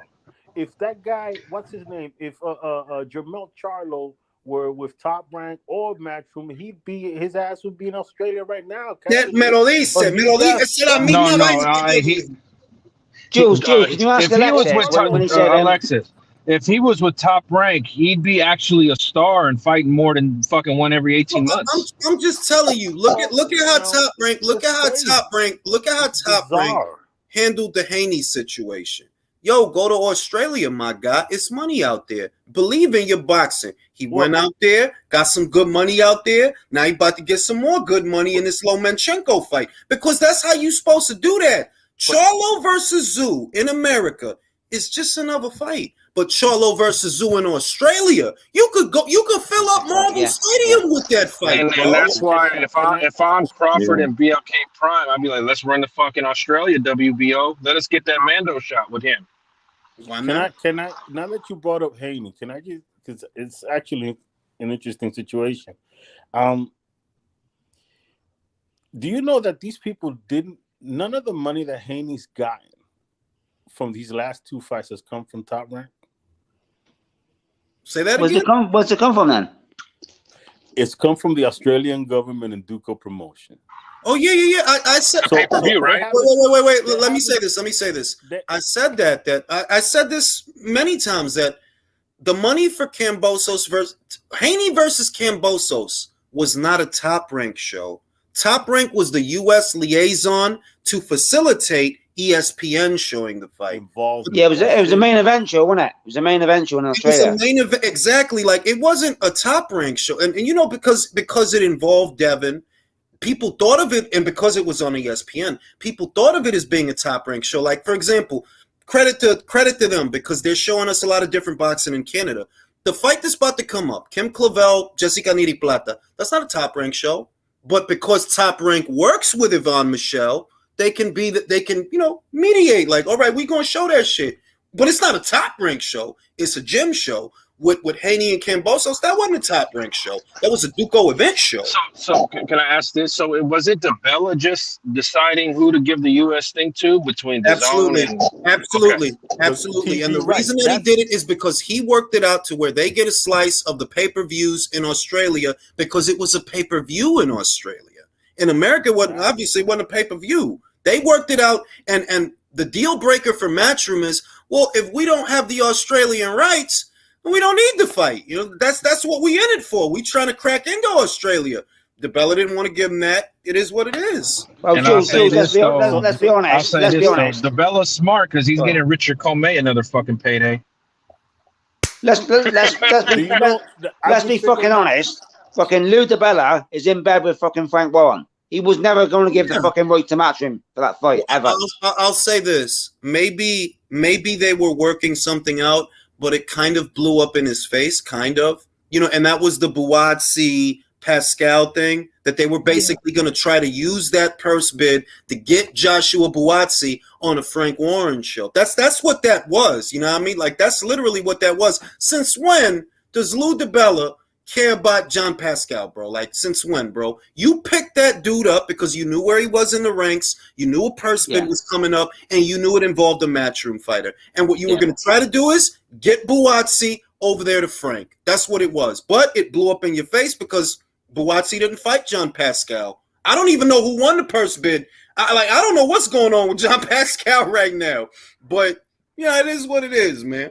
It is what it is. Jules, let's be honest here. That purse bid that Lou DeBella won, whose fucking money was that? It's Frank Warren's, wasn't it? Frank's.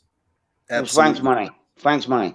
Bro, think about it. Look, Lou DeBella is an American-based promoter, even though he works abroad, obviously, but he's an American-based promoter. What is the value of a Canadian-based fighter fighting a Brit to Lou DeBella?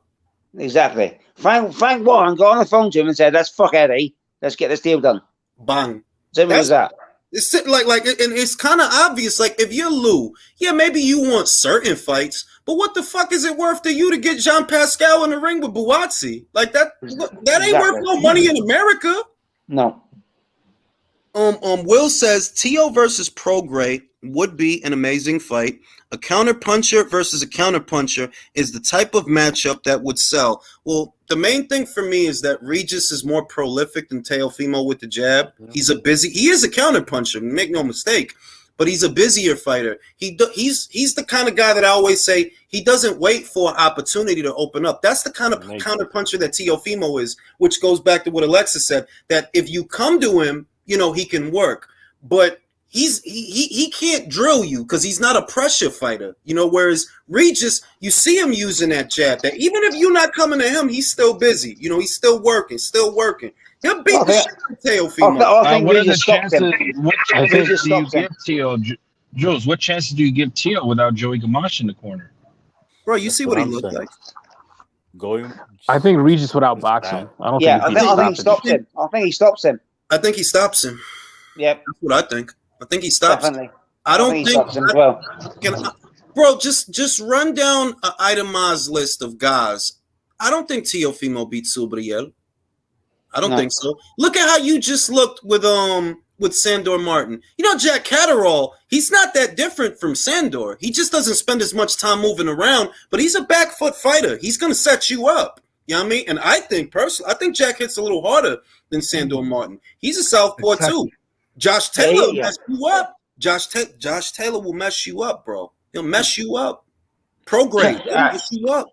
Carroll's definitely got more snap than Sandor Martin. Definitely more snap. So I'm like, who are the guys that Teofimo beats at 140? Who are they? Jose Ramirez, maybe. Arnold Barboza, maybe. And I'm not being. I'm not. Chong, does he beat Chong? I mean, if it would have been before that ass, like he got beat up bad, bro. Like he got the shit beat out of him by Prograis. So now it's like I don't know. You know what I mean, he really got fucked up in that fight. Before I would have said it's iffy, but now I'm like, nah, he could probably beat Chong because Chong done been in 2 fucking wars, the Baranchik war and this last shit. Like he got fucked up in that fight, bro. What did you say about Carroll, Jules? I think Carroll beats him on points. Why? But that's the point I'm making. That if Sandor Martin, who is not known as he's not known as a puncher of any kind. He dropped you twice. He marked you up. He made you look flustered. Jack holds his ground a little more than Sandor. You know what I mean? That he don't spend all that much time retreating. He does shift his weight to his back foot. He does set you up, though. He does have a good jab, and he is a southpaw. So I'm like, bro, you only had your way with who? Campas? Who is he even? I just don't see. I don't see how he win a belt at 140. To be real, no. I don't. How, bro? Unless it's vacant and they just give you. I'm like, bro, who he gonna beat for a belt? But he's not been a champion. He can pick up a vacant belt, but he's never been a champion at 140. He's not.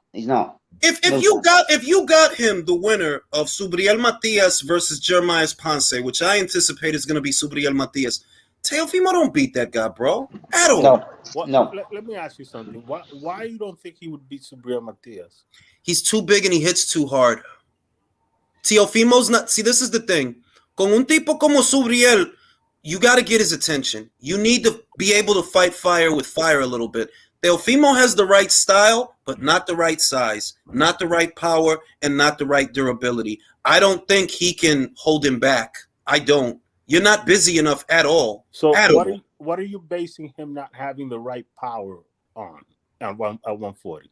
Sandor Martin. He got dropped twice. No, it's power. We're talking about power. We're talking about power.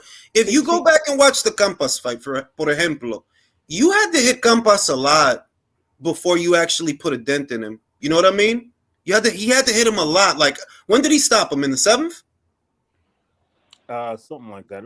But Campas is a very durable fighter, man. Pero en ese momento, okay, vamos a ponerlo así. Let's just hypothetically speaking, that it takes you 7 or 8 for a Campas.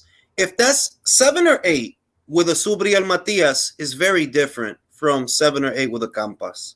And I feel like Subriel could take what you got better than you can take what he's got. Who was the guy that Subriel Matias suffered a loss to? I forgot the guy. It was like an absolute kind of nobody. that just came and worked them. Here's the thing. Ese tipo mató un hombre. Like a George Cambosis. He was like a George Cambosis type, huh? Okay, but let me. Why? The guy that he, unfortunately, had the misfortune to what happened. Dadashev, right?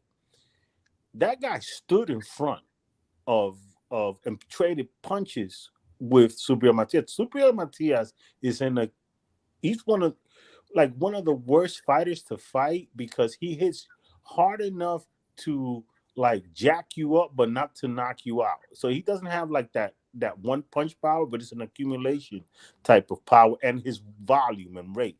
But he's a straight fighter. He comes straight forward. Okay, Alexis, let me make this argument. But can I just finish, please? Because you also mentioned that you based him beating what's his name, Teofimo Lopez, or rather the lack of Lopez's power on his performance with Sandor Martin.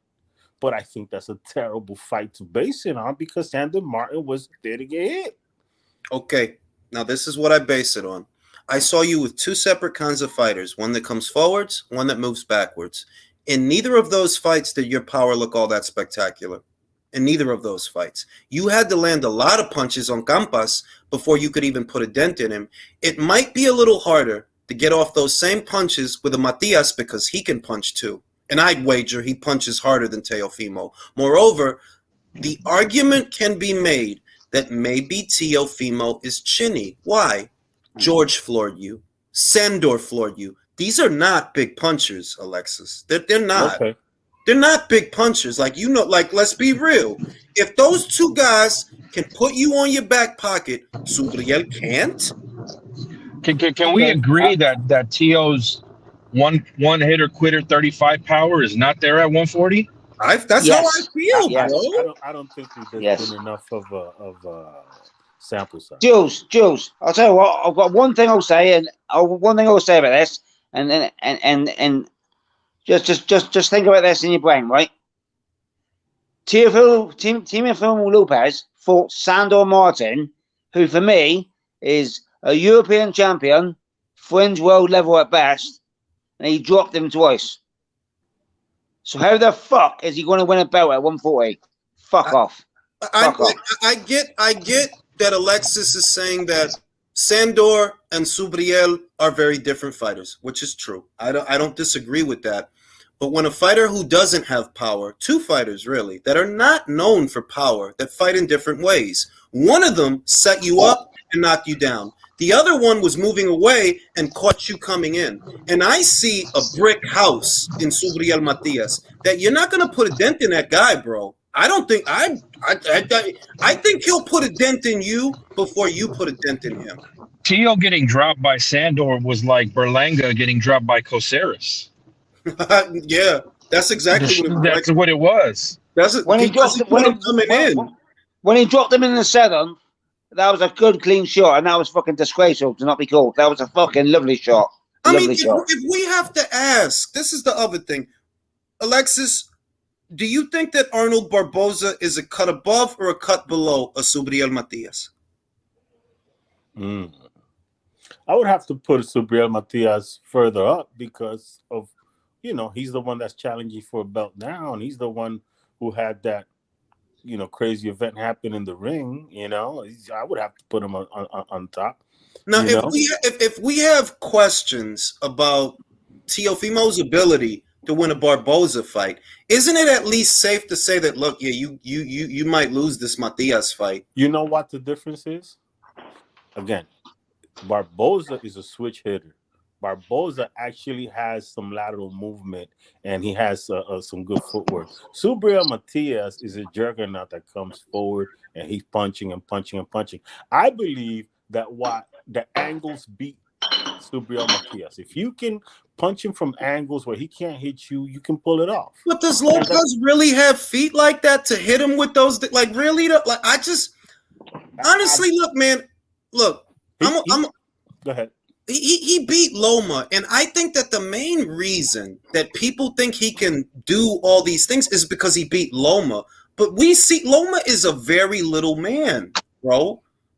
Lopez is the little man now, and I don't think he can hack it, bro. I'm not. I don't see it, he beat Richard Coleman. Richard Coleman was a big puncher at 135. That's at 135, bro. At 135. But Richard Coleman was getting slept around by Loma at 35. So how do we measure? But I'm talking about 140. At 140, Tszyu is not the puncher he was at 35. I agree with that. Let's agree with this. And you know that it's not like I'm jockeying Lopez. I'm just saying, let's call it for me what it is and what it ain't. You dig? And so I'm just gonna put it to you like this. First of all, I'm gonna give him his just due credit for taking a fight against Prograis if he takes that fight against Prograis. I don't want to hear that. You know what I'm saying? Like, I'm not going to do this in the splits. I don't want to hear none of that. You understand? Pero tú opinas que él va a coger la pelea con Prograis. You think he's going to fight that guy? I believe he might. La puerta está abierta. I'll put it to you this way. If he wants to fight, the door is open. Because the WBC... The WBC said you can take a voluntary to Prograis, so he can pick who he wants to fight. Lopez estaba hablando mucha mierda right after the Zapata fight. So if you want him, have at him, Cowboy. Alexis, in the event he doesn't take the Prograis. No, what I'm saying is in the event he doesn't take a Prograis fight, who's suitable for him? Do you think Barboza? Bro, Barboza about to fight Comey, bro. So I mean, Barboza about to fight Pedraza. He's gotten 2 fights at 140. He needs to fight a top 5 guy next. Yeah. So what I'm saying about the can we just that thing about that WBC situation, right? Yeah. Once Ramirez actually turns it down, Lopez was the one that was going to be next. But they didn't.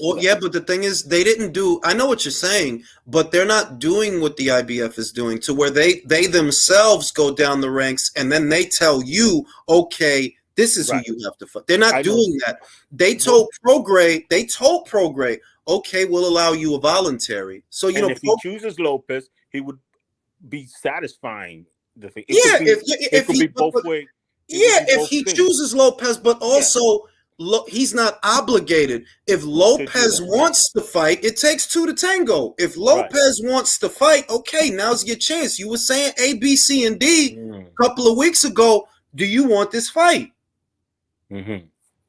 And do you think he wants that fight when not but 2-3 weeks ago? Do I still got it? Bro, he was on camera saying that shit. Can we rewind it back a little bit? Because that whole thing with Jose Ramirez, it's a funny thing, right? Did you hear his interview with Chris Mannix? No, I didn't see it. Well, he actually said, "Yeah, pay attention to this guy." He says, he's making the rounds, trying to repair his tattered image, right? And then he says, towards the end, that if he were guaranteed that if he knew that his guaranteed minimum would be covered in a purse bid situation, which was never called. It's a 65-35 split, right? Mm-hmm. And he said if he knew that it would be covered, then he would go ahead and go the purse bid route, just like what's his name did, Zepeda. Because the same situation happened with Zepeda, where Top Rank was not going to do business with Probellum. They went to purse bid, and we know what happened. They didn't even bid on the fight. So he's saying that he's acting like without Top Rank's bid, he can't be guaranteed the $1.5 million. I'm saying that's a lie. You know why? Because you have freaking what's their name? Prime, BLK Prime, sniffing around Prograis all this time. And if all you want is $1.5 million to be guaranteed, bro, it is be nothing for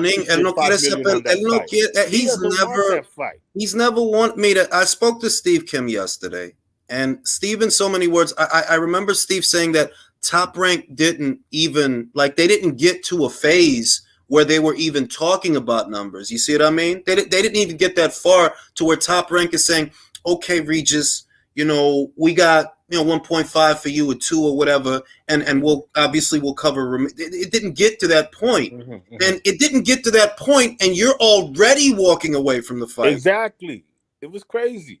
He doesn't want. He never wanted that fight, bro. He never wanted that fight, and he never wanted to pay the fight either.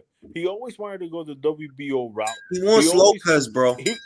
He wants Lopez there, or he would be willing to go and rematch Taylor in the UK because he's figuring that that's a little bit bigger money or something, you know. And it is. It is like I think that because Taylor, if he wins, or Catterall because they signed him.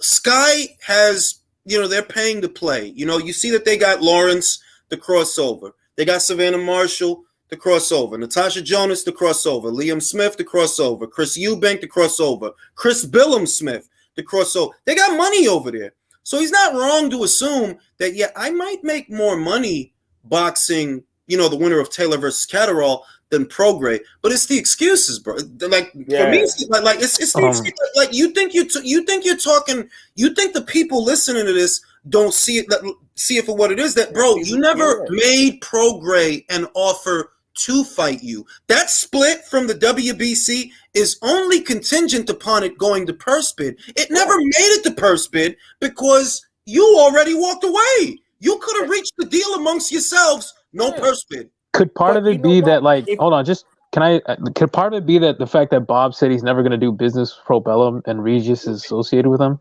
Absolutely. That's kind of what I think is going on because Top Rank never bothered. In other words, the 75-35 split is only an issue if you don't reach a deal. Now, you can reach a deal before that in the grace period that, look, Regis, what do you want? What do you want, 2? All right. And obviously Top Rank would cover Ramirez's contract minimum. You never got to that part at all. You didn't, nothing, no conversation, no nothing. No, this is 75-35. No way. Yeah, that's only in the event of a purse bid, bro. That's only if it goes to purse bid. You can reach a deal before it goes to purse bid amongst yourselves and agree to whatever you want. You know what I mean? The bottom line is he didn't want to fight. And it's obvious that they didn't want to fight. You just decorating the shit you saying because in all likelihood, you either have your heart set on Lopez or the winner of Taylor versus Catterall, both of which are within arm's reach. Jules, I thought that Prograis was a free agent on a fight-by-fight basis. He can go wherever he wants. I mean, somebody told me that the last fight that he's good. He has autonomy. He can move around. But I don't know, bro. I don't know for sure. I don't know for sure. Ultimately, you're so against making fights with Pro Bellum fighters, but Pro Bellum wouldn't be involved at all. They wouldn't be involved. Exactly, yeah. I just want to chip in on the Tszyu thing, right? I agree with you. Whenever you dissect a fight, you always say, if you sign for a fight and you fight, you can't fucking use your injury as an excuse, right? Mm-hmm. But in the back of my mind, when he fought Cambo.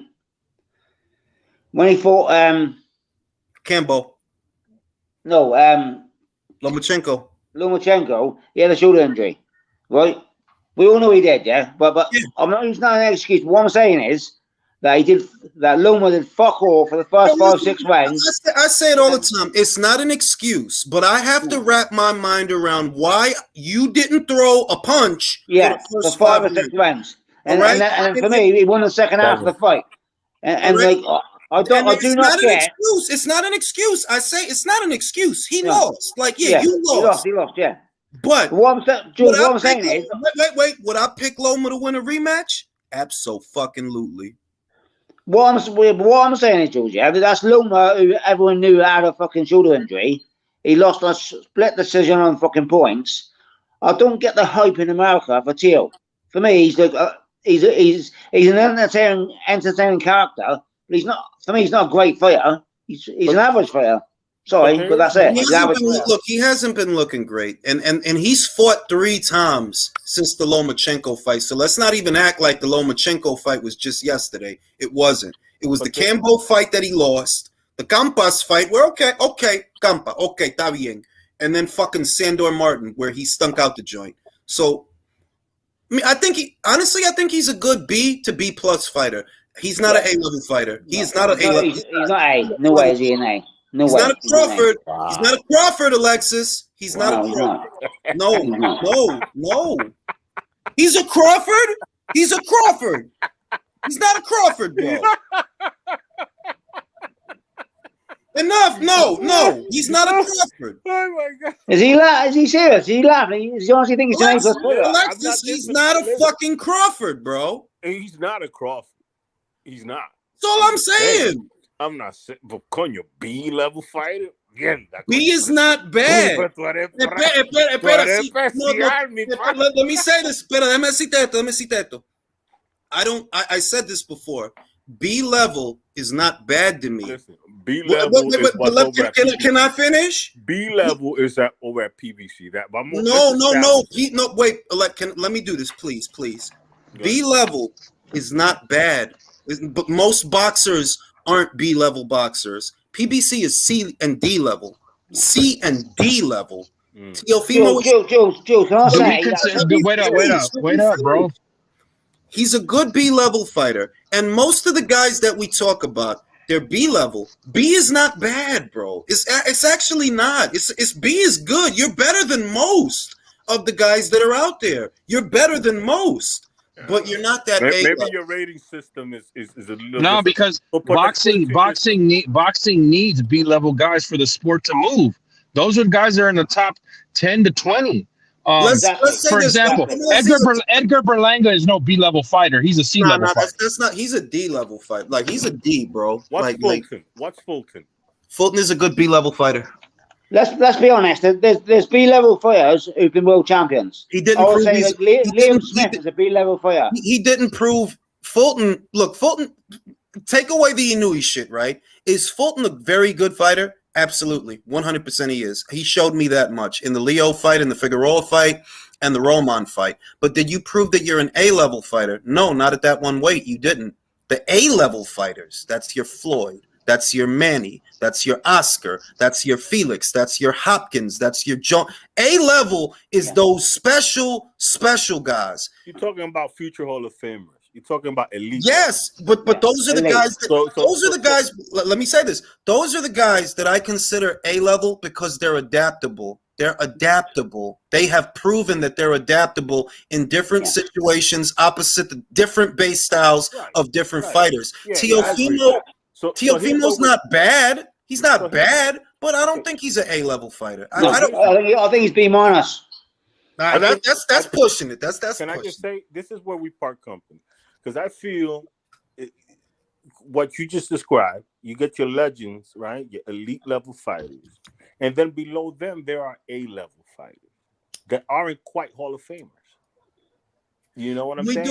We do it a little differently because the Hall of Famers, to me, are the A-level fighters. That's who they are. That short list of guys that, damn, he's a motherfucker. You know, Manny's an A-level. He was fucking 40 when he fought Keith Thurman. See, this is how I do it. Legend. Manny was... Now, let me ask you this. Let me finish, fam. Oh. Manny was an A-level fighter. Keith Thurman was a B minus. A B minus. Like, you just above C tier, bro. No doubt about that. Let me ask you this, just real quick. Because it came up in a tweet today where somebody said...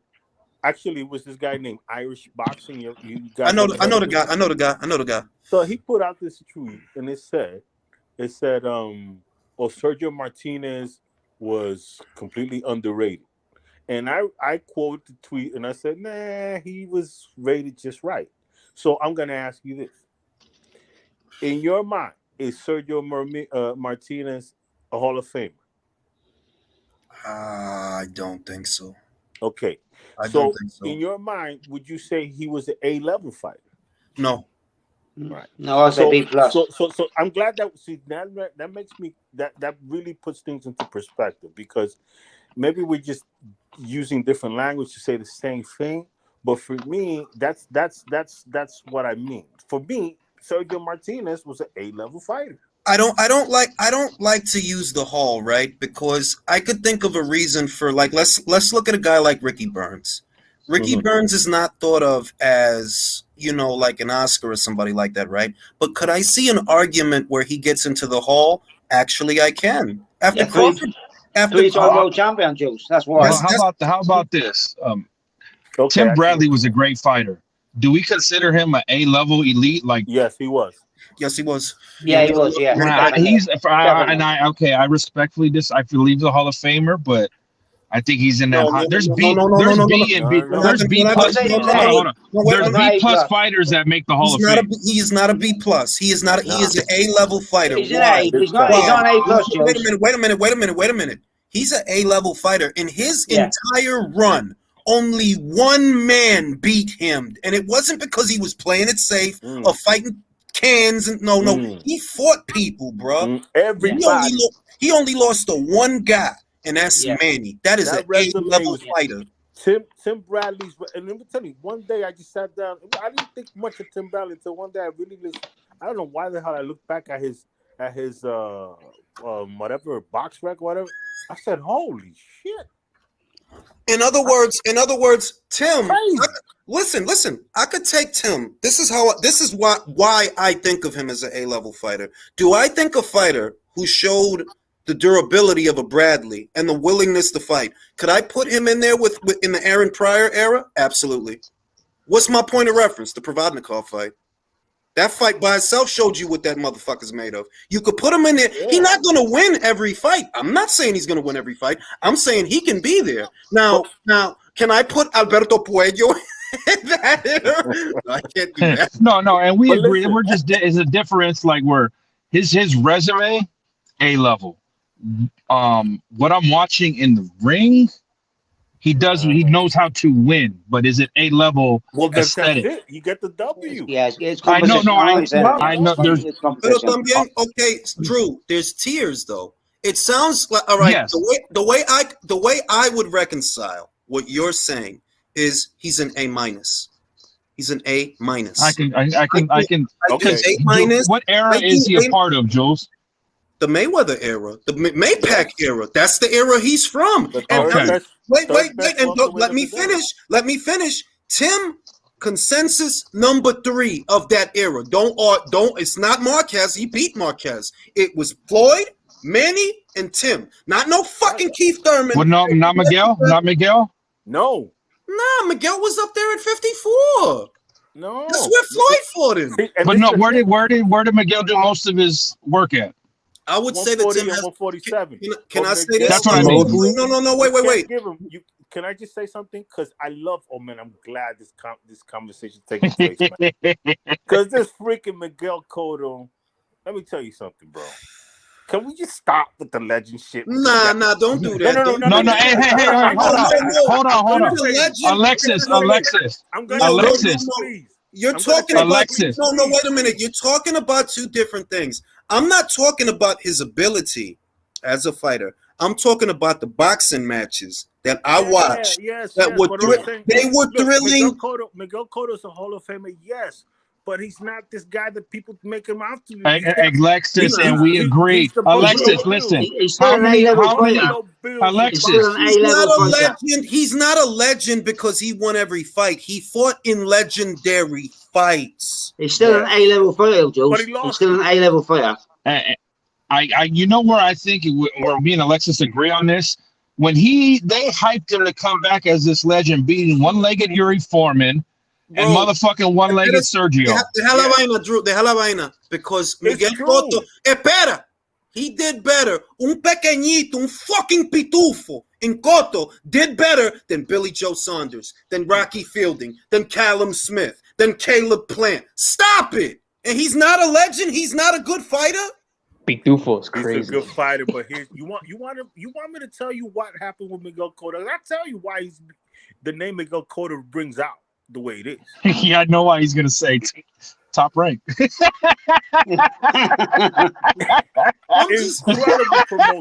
Incredible promotion. How did I know? They attached his vacant belts. Can I just say this? They attached his vacant belts at the Madison Square Garden on the Puerto Rican Day weekend, and they connected his name to Joy, to the parade, to this and that and the third. Meanwhile, the guy fought Yuri Foreman. Meanwhile, his best win is who? Meanwhile, Timothy Bradley wanted to fight him at 154. Miguel Cotto did not. That's why he fought that Kamagai guy. Okay, no, right? You're right. No, pero no te la pierdas que the Kamagai fight was for the WBO. It's not like it wasn't a title fight. All I'm saying is a part of what I used to gauge Miguel Cotto is the performance in the Canelo fight. Canelo didn't have it all his way with Cotto. So how is he a bad fighter? That was a tight fight, bro. But I was just asking Jules because you ranked Bradley ahead of him, but most of their work's at 47. Okay, I rank Bradley ahead of him because of his entire body of work and the fact that I can't stress this enough. Only one man beat Tim Bradley. That man is not any old body. It's fucking Manny Pacquiao, bro. He took zeros, Peterson, from Alexander, from Jesse Vargas. That dude is ridiculous. And the thing is this, I'm going to give Timothy Bradley, because another way to see it is a reverse, right? This dude put together, what was it, 39? Oh, he was almost like 39-0 for a minute there. And then he did the right, whatever. He put together that career with no power. How the hell you get in the ring fighting dudes with power and beat them with no power consistently? Get into the. You got to give that man ridiculous credit. Like I said, when I think of Tim, right? He's A level. Does that mean A plus, A solid, or A minus? No, I'm thinking A minus, but he's an A level fighter. Don't argue. That era of guys between 40 and 47 is way better than this era of No. I agree with you. I guess I'm just like that whole, not even just the Floyd May, that era of fighters Tim's in. I guess I don't think of him right away between Floyd, Manny, I even think of Ward before Tim. Well, I think of Tim before Ward. Why? Tim's fights were bigger. Yes, I agree. All right, now I'm going to do this. And if Tim and Ward is listening, I'm sorry. All right, but Tim's win over Marquez is better than any win on Ward's resume. True that. Agreed. No, there's no disagreement here. Marquez was not just a guy that beat Manny. No, Jeff is a guy that maybe beat Manny. Marquez was. And the difference between Tim and Andre Ward is that Andre Ward, he used his savvy and his jiu-jitsu grappling technique to beat. Like he brought a little MMA into the fight, and that's all well and good. He got the W. But Tim, dude, the nigga went into wars. Time out. He went into wars against Provodnikov, against literal wars. Fucking wars, bro. There's no Edwin. Bro. How do you do Who did that? he fight? There's no slugfest with no power. It's crazy. There's no Edwin Rodriguez's, and who's the other guy? Right. Paul Smith. Paul Smith. Yeah. When he fucking said he wanted Triple G, but he took Paul Smith instead at the catchweight. So I'm like remember we were on the A level thing, and let's get back to the focus. I don't think of Teofimo as an A level fighter. To me, until he really shows me something dramatic, I think of him as a B to a B plus. When you beat Lomachenko, it wasn't like you went in there and you was just doing whatever you want. It was he didn't throw for 5 rounds. He didn't throw. Well, why didn't he throw? No, pero okay, está bien que Teofimo has power and he was wary of the power. Okay, two things could be true. Two things can be true at the same time. How about the moment in the fight where the ref got in the way of him actually knocking out? Oh, the hell out. Now, can I ask you this? I agree with you about Teo. When did Bivol become an A-level fighter to you? After the Canelo fight? Is that what you needed to see? You talking about me? Yeah, Bivol, or was he already A-level to you? I'm going to tell you the truth. I took a leap of faith with Bivol based on what I was seeing, that I seldom ever see him lose a round. And I've been watching him since he was on HBO. And I was like, yo, this guy seldom ever loses a round. And it's like that thing that Steve said, that the real good guys, they rarely ever lose a round. let alone rounds in succession. And if you watch all Bivol shit, the HBO shit, the DAZN shit, and the recent shit, yo, you could probably count on one hand how many rounds he's lost in the last 5 fights. Probably on one hand. And you're right about Tszyu. There's only 2 A-level fighters at 140 to me, and that's Josh and Regis. Yeah, I think of Regis. I could see Regis being a B+, but because I think of him as being better than Lopez, I would have to move Lopez down. Like, you're like a B, maybe a B-. Your biggest win, look, you beat Loma, and I get it. He was pound for pound and all the cool stuff, and that's great. That was over a year ago, though. Who are you today? Who are you at 140? Who are you? Is Loma an A-level fighter? I think at 135? I mean, like, that's the other thing. That's the other thing that there was a time when we could have said confidently, yes, he's an A-level fighter. When you see the Jermaine Ortiz fight, but you also know what the circumstances are, it's hard to say, yeah, indefinitely, A-level fighter. He was coming off a layoff, but he's also getting older, and it's a lot of little things you got to look at before you say, yeah, indefinitely, he's an A-level fighter. Yeah, like right now you could say B+, but has he ever been one? Yes. Exactly, like he has been that, but is he that today? Give him the credit for taking. And after Jules, I'm intrigued now, right? Go ahead. Because you're objective, right? One of my 3 favorite fighters of all time, Ricky Hearn. What do you class him as? B. A B fighter. B. What, B+? B-? Who? B. He's not a B-. He's a B. Who did he mention? Because he lost to Pacquiao and he lost to but that's the thing. But that's the thing. Who did he lose to? Manny fucking Pacquiao. Who did he lose to? Floyd Mayweather. It's like there ain't no shame in losing to them. Those are consensus A-level fighters. Consensus. So now let me flip it then. My favorite fighter of all time from the UK. What do you class Joe Calzaghe? An A? A-? A+? You can't not rank him an A. You can't not rank him an A. Why? Everybody he fought, he beat. Yep. And it wasn't like he was. And the other thing is, it's not like he was fighting nobodies. You see what it's not like he was fighting. No, he was fighting who was there for him to fight. So at that weight, he's an A, man. You can't say otherwise. We ain't talking about Terry Turbo. You know what I mean? That you was a champion, but you didn't fight shit. Joe fought people, bruh. Yeah. And really, unless I'm mistaken, wasn't he the underdog in the Jeff Lacey fight? Yes, he was. Because Lacey was the fucking next biggest thing from the USA. He was going to knock him out. He was the fucking big man. He was going to smash him. Nobody thought leading up to that fight that he would that he would beat the dog shit out of Jeff the way that he did. So I'm like, you gotta be an A, even if it's just an A-.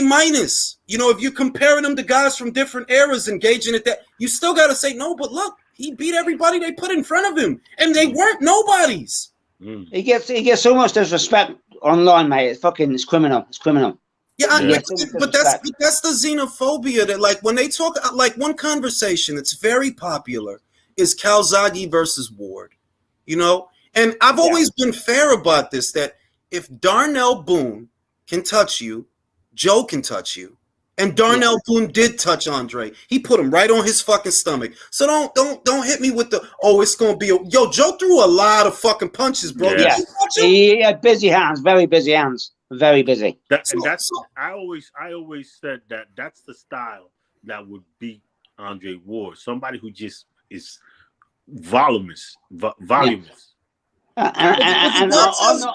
a guy, it was the disrespect for me that I knew what was motivating it. That ain't no way. Like, hey, what the fuck you mean it ain't no way, bro? What the fuck do you know how lucky he is to have gotten the decision in that Kovalev fight? You know how fucking lucky he is. I think Calzaghe's win over Kessler is like aged really well. That was impressive. That was like 3 or 4 years. He was the first one to beat him.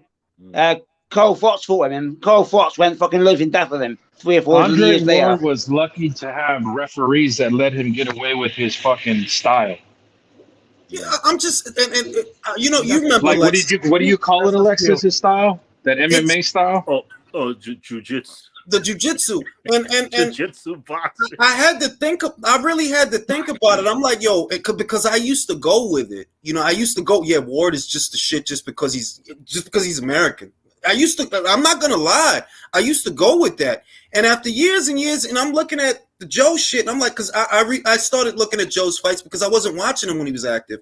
And I'm like, no, he had some shit. He had some shit. He fucking schooled that fucking Kessler big time. So my thing is this. Whenever the conversation was brought up, especially around circa 2015, 2016, and 2017, that's when it was really a hot topic, when Ward was making his way back to the sport and all the promotional bullshit had ended. Oh, yeah, it's a whitewash. Ward at school. Man, if you don't get the fuck out of my face, get out of my face, bro.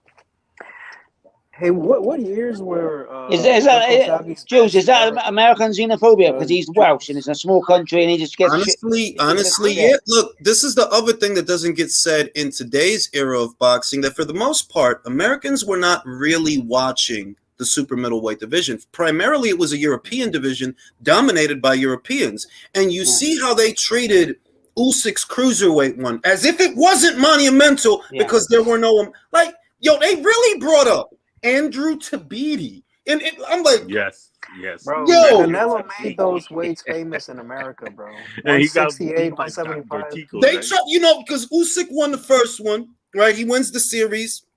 And they were like, oh, Andrew Tabiti wasn't there. He was running. That's why he moved up. Unbelievable. And let me tell you something. That WBSS, that Usyk won, that to me, that's the only WBSS that was worth it. Really. You had great fighters, all these countries involved. It went off without a hitch.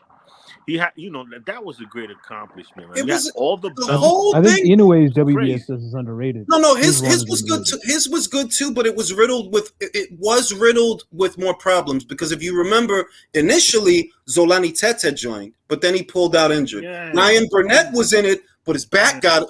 Nito beat him. He did beat him, and I'll say that what made that World Boxing Super Series great, honestly, was Donaire versus Inoue. That one fight. That was a brilliant fight. Listen, nobody thought Donaire was. I remember when it started, and I remember what people were saying. I remember what people was that he's not going to make it to the end. Everyone was saying that Donaire was shot and it's going to be a shit fight. Exactly. Also, Josh Taylor. I think Josh Taylor's was impressive. That's what Donaire became. Yeah, Josh Taylor's was impressive too, but nobody thought that he was going to give Inoue that fight. Bro, that one brilliant. fight. That was brilliant fight. That's what Donaire became a Hall of Famer, I believe. And I'll say also to Josh Taylor's credit, the Prograis fight, that was a great fight too. That was a great fight. That was a tight fight. I feel like it could have went either way. But at the time, Baranchyk was a pretty solid 140-pounder too. Yes, he was. He beat the shit out of Anthony Yiggett. I remember he beat the shit out of him. Jules, do you think of that Taylor and Prograis fight was in America? They would have tipped it to absolutely. Prograis?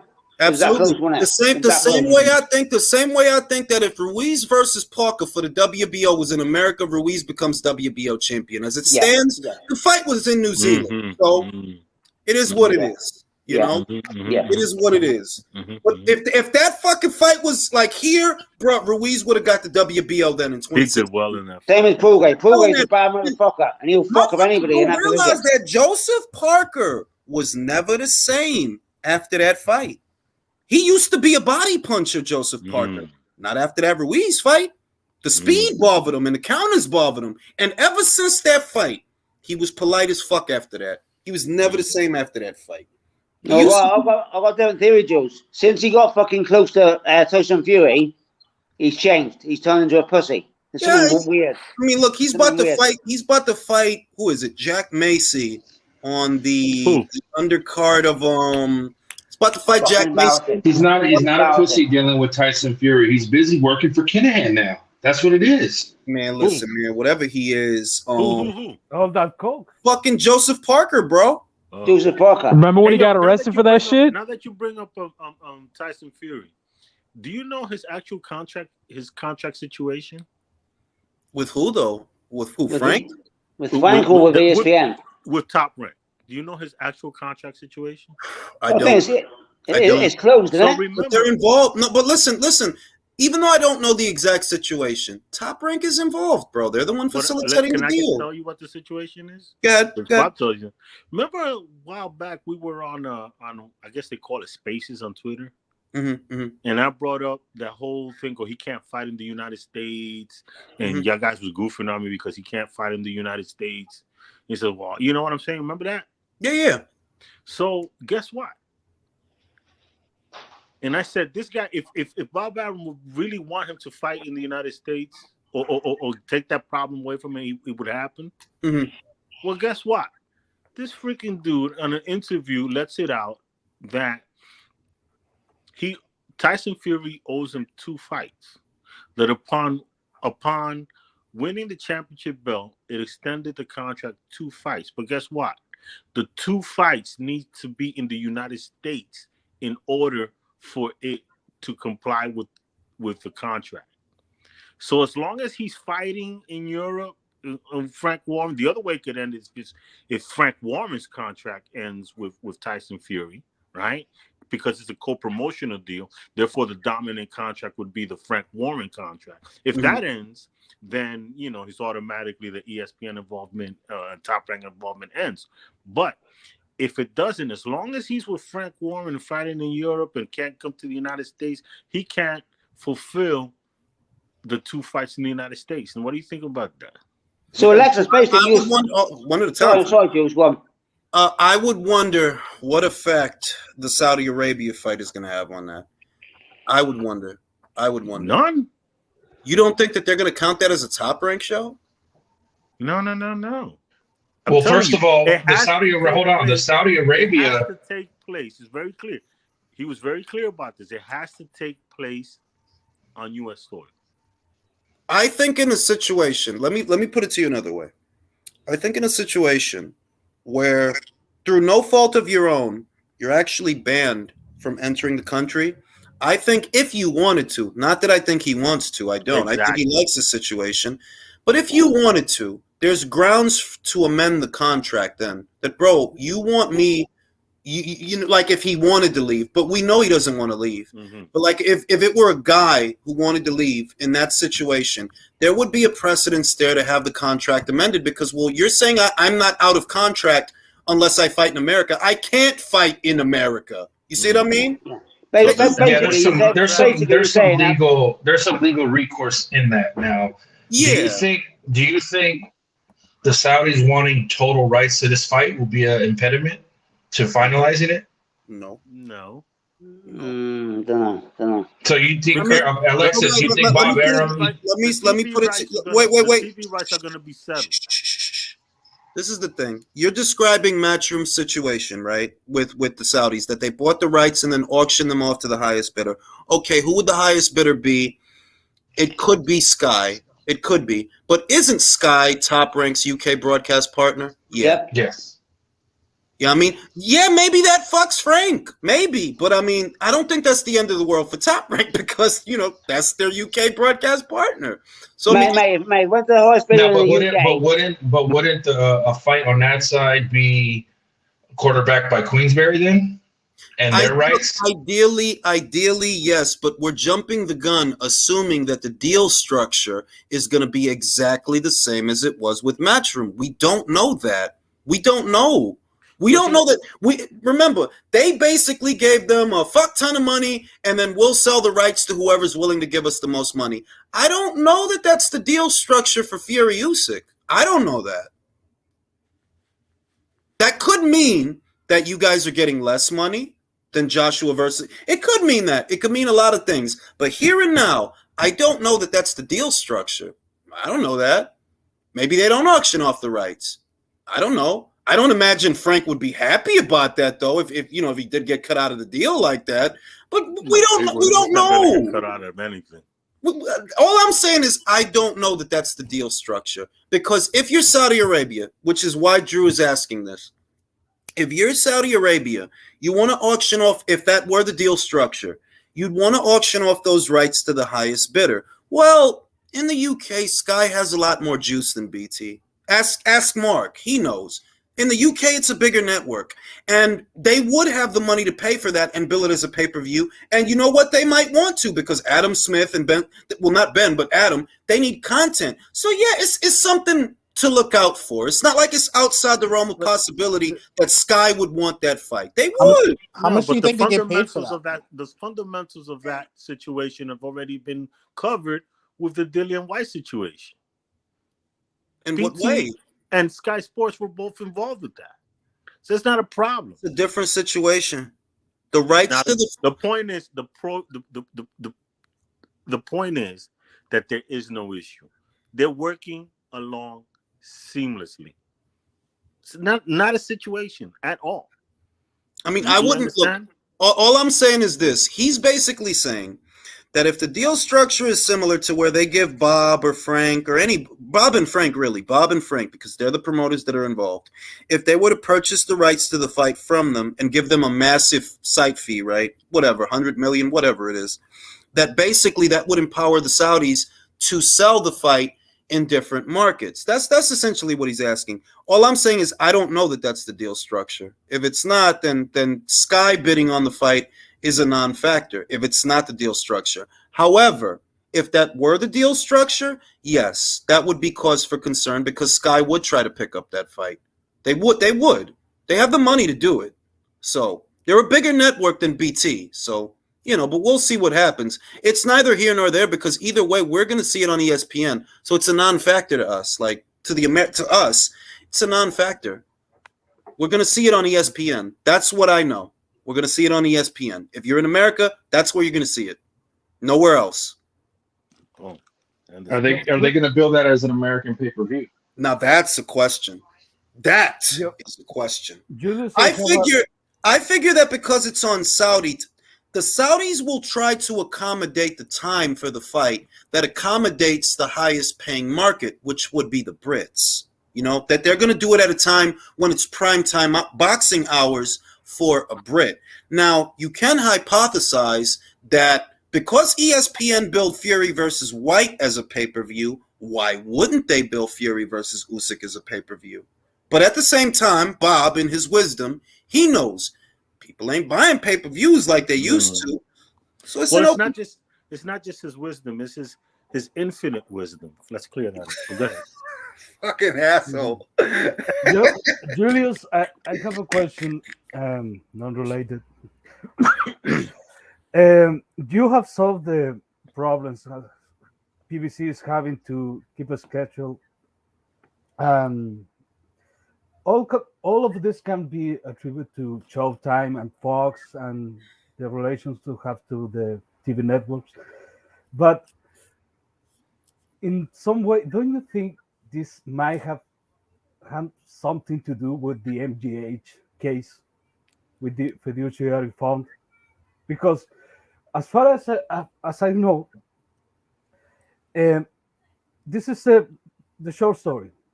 MGH put a fund to Al Heyman to invest, right?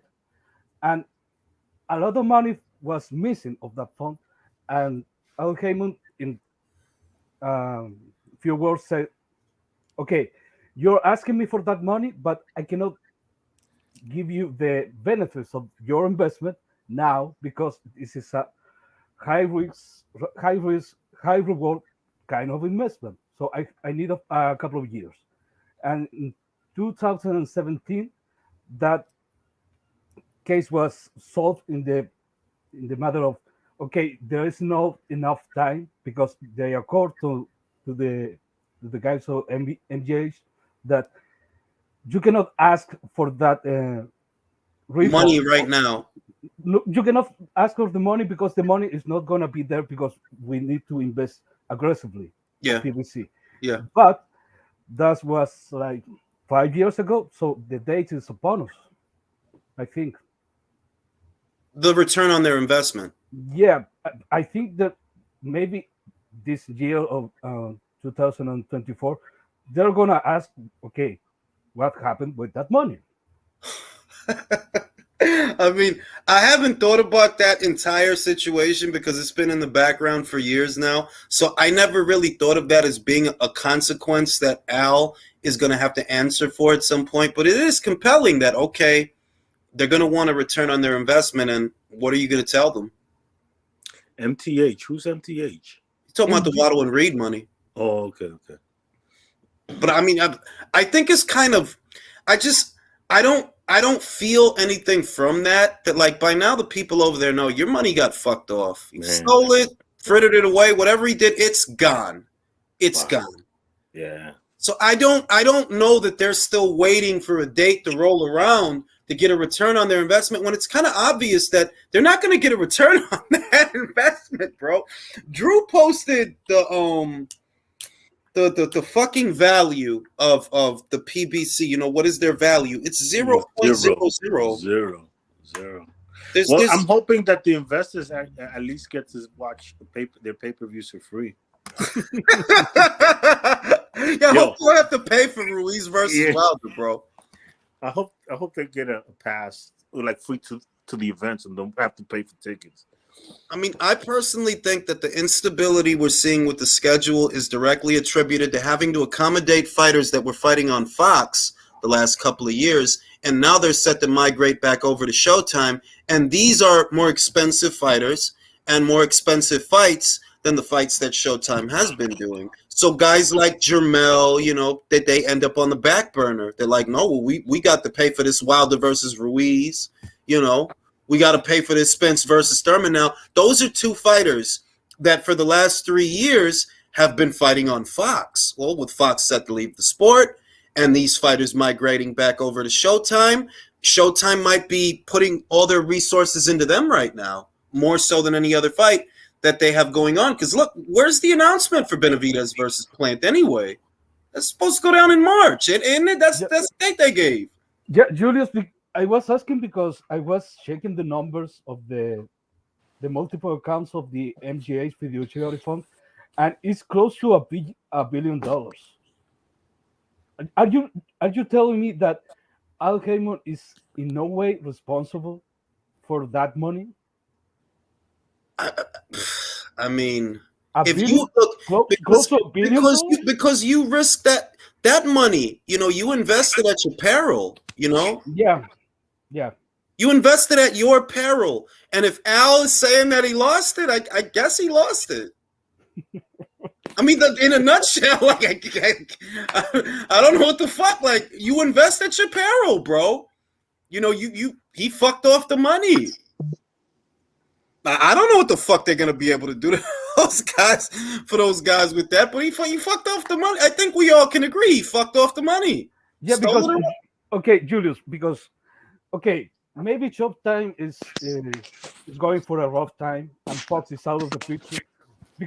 But you have to have something of that fund. The argument is, Leo, in the earliest days of the PBC Cretaceous era, right? The Cretaceous era,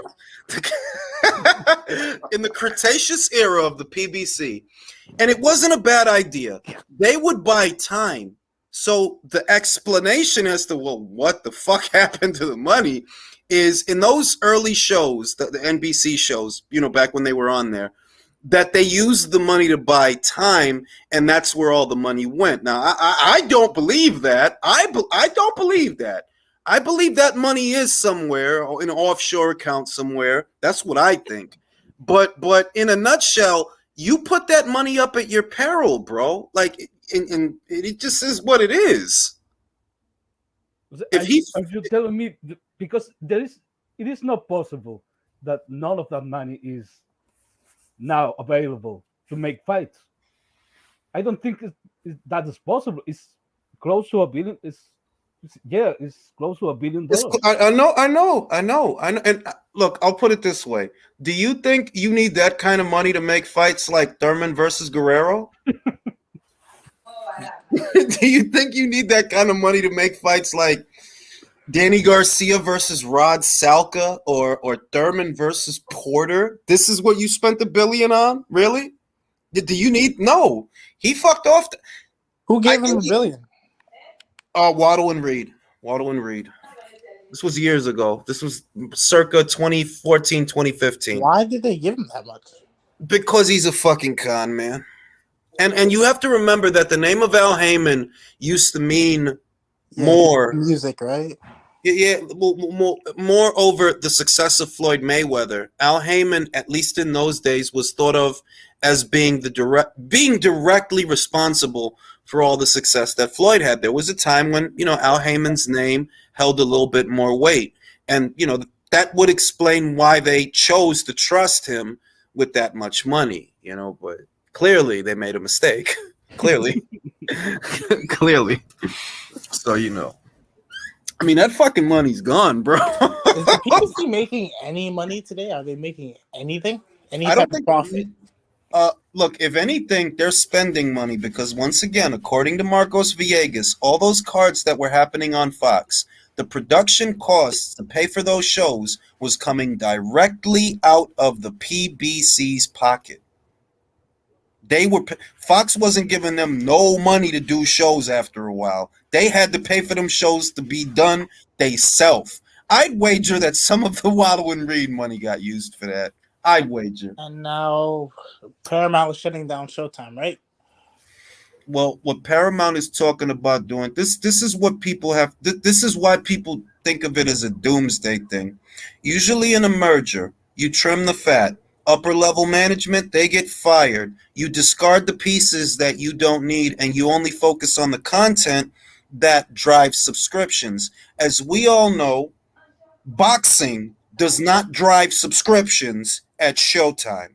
It's their story-based programming, their TV shows that drum up, subscriptions and ratings and things like that. So the fear is that if Paramount brings Showtime into their app, that they'll discard the PBC because they don't need them. They don't really get anything out of that. That's the fear. That's why it's thought of as a doomsday scenario. They're also saying that we own this content that Showtime shows. All we need is the content. We don't actually need Showtime. I hope they just drop them. I need PBC out of boxing, bro. Please. I mean, it could happen, bro. It could happen. It could definitely happen. But it's not good. It's when something like that is going on, what you want ideally if you're Showtime is you want subscriptions to be up. You want viewership to be up. Viewership is lower now than it's ever been. It's a terrible position to be in a situation like this. Yo, Jules, you know what I thought of the other day? In a year from now, we're going to be having everything that we're saying about Tszyu, how he's too small, he needs a new trainer. We're going to be having the same exact conversation about Devin in a year from now. Possibly. Because who does he beat at 140? He beats nobody at 140.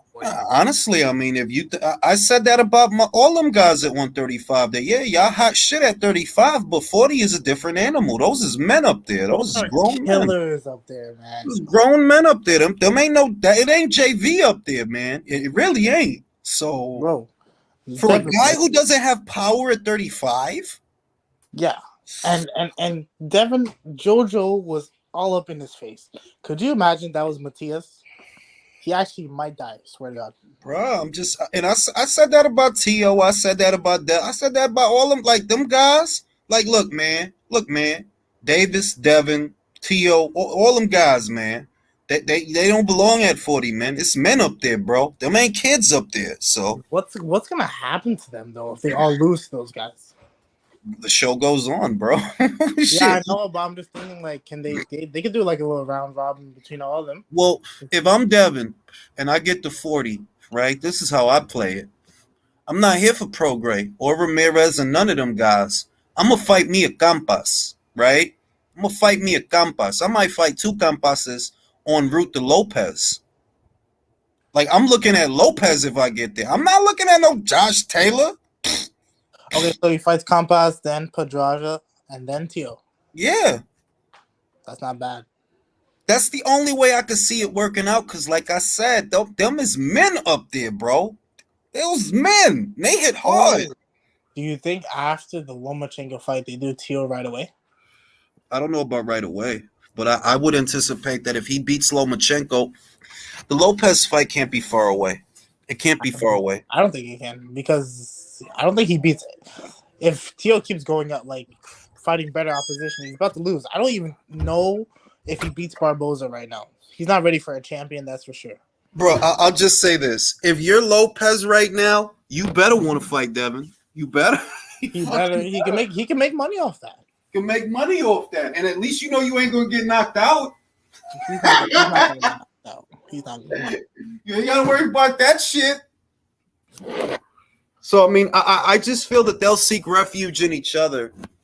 If you're Devin, because the other thing is, too, that Lopez, if somehow Teofimo could work it out to where he keeps winning, you know, if he could work it out somehow, and I think it would be difficult, but if he can work it out to where he keeps winning, there's more value in Haney versus Lopez than Haney versus anybody else up there. Yeah, people would want to see that. They would want to see that. There's more value in that. Two young guys talk a lot of shit. They got old beef, you know, all the bullshit. You know, there's more value in that. So I figure if Haney beats Loma or he doesn't beat Loma, he loses. The next money fight is Lopez, so long as Lopez could keep winning. Can he, though? No, I don't think so. His next fight, it literally should be Barboza, if anybody. It shouldn't be anybody else. I mean, it's a tough titty up there, man. It's tough titty. On that note, gentlemen, I will call it a night. It's been a pleasure. I will see y'all on the next one. Deuces. Okay, nos vemos.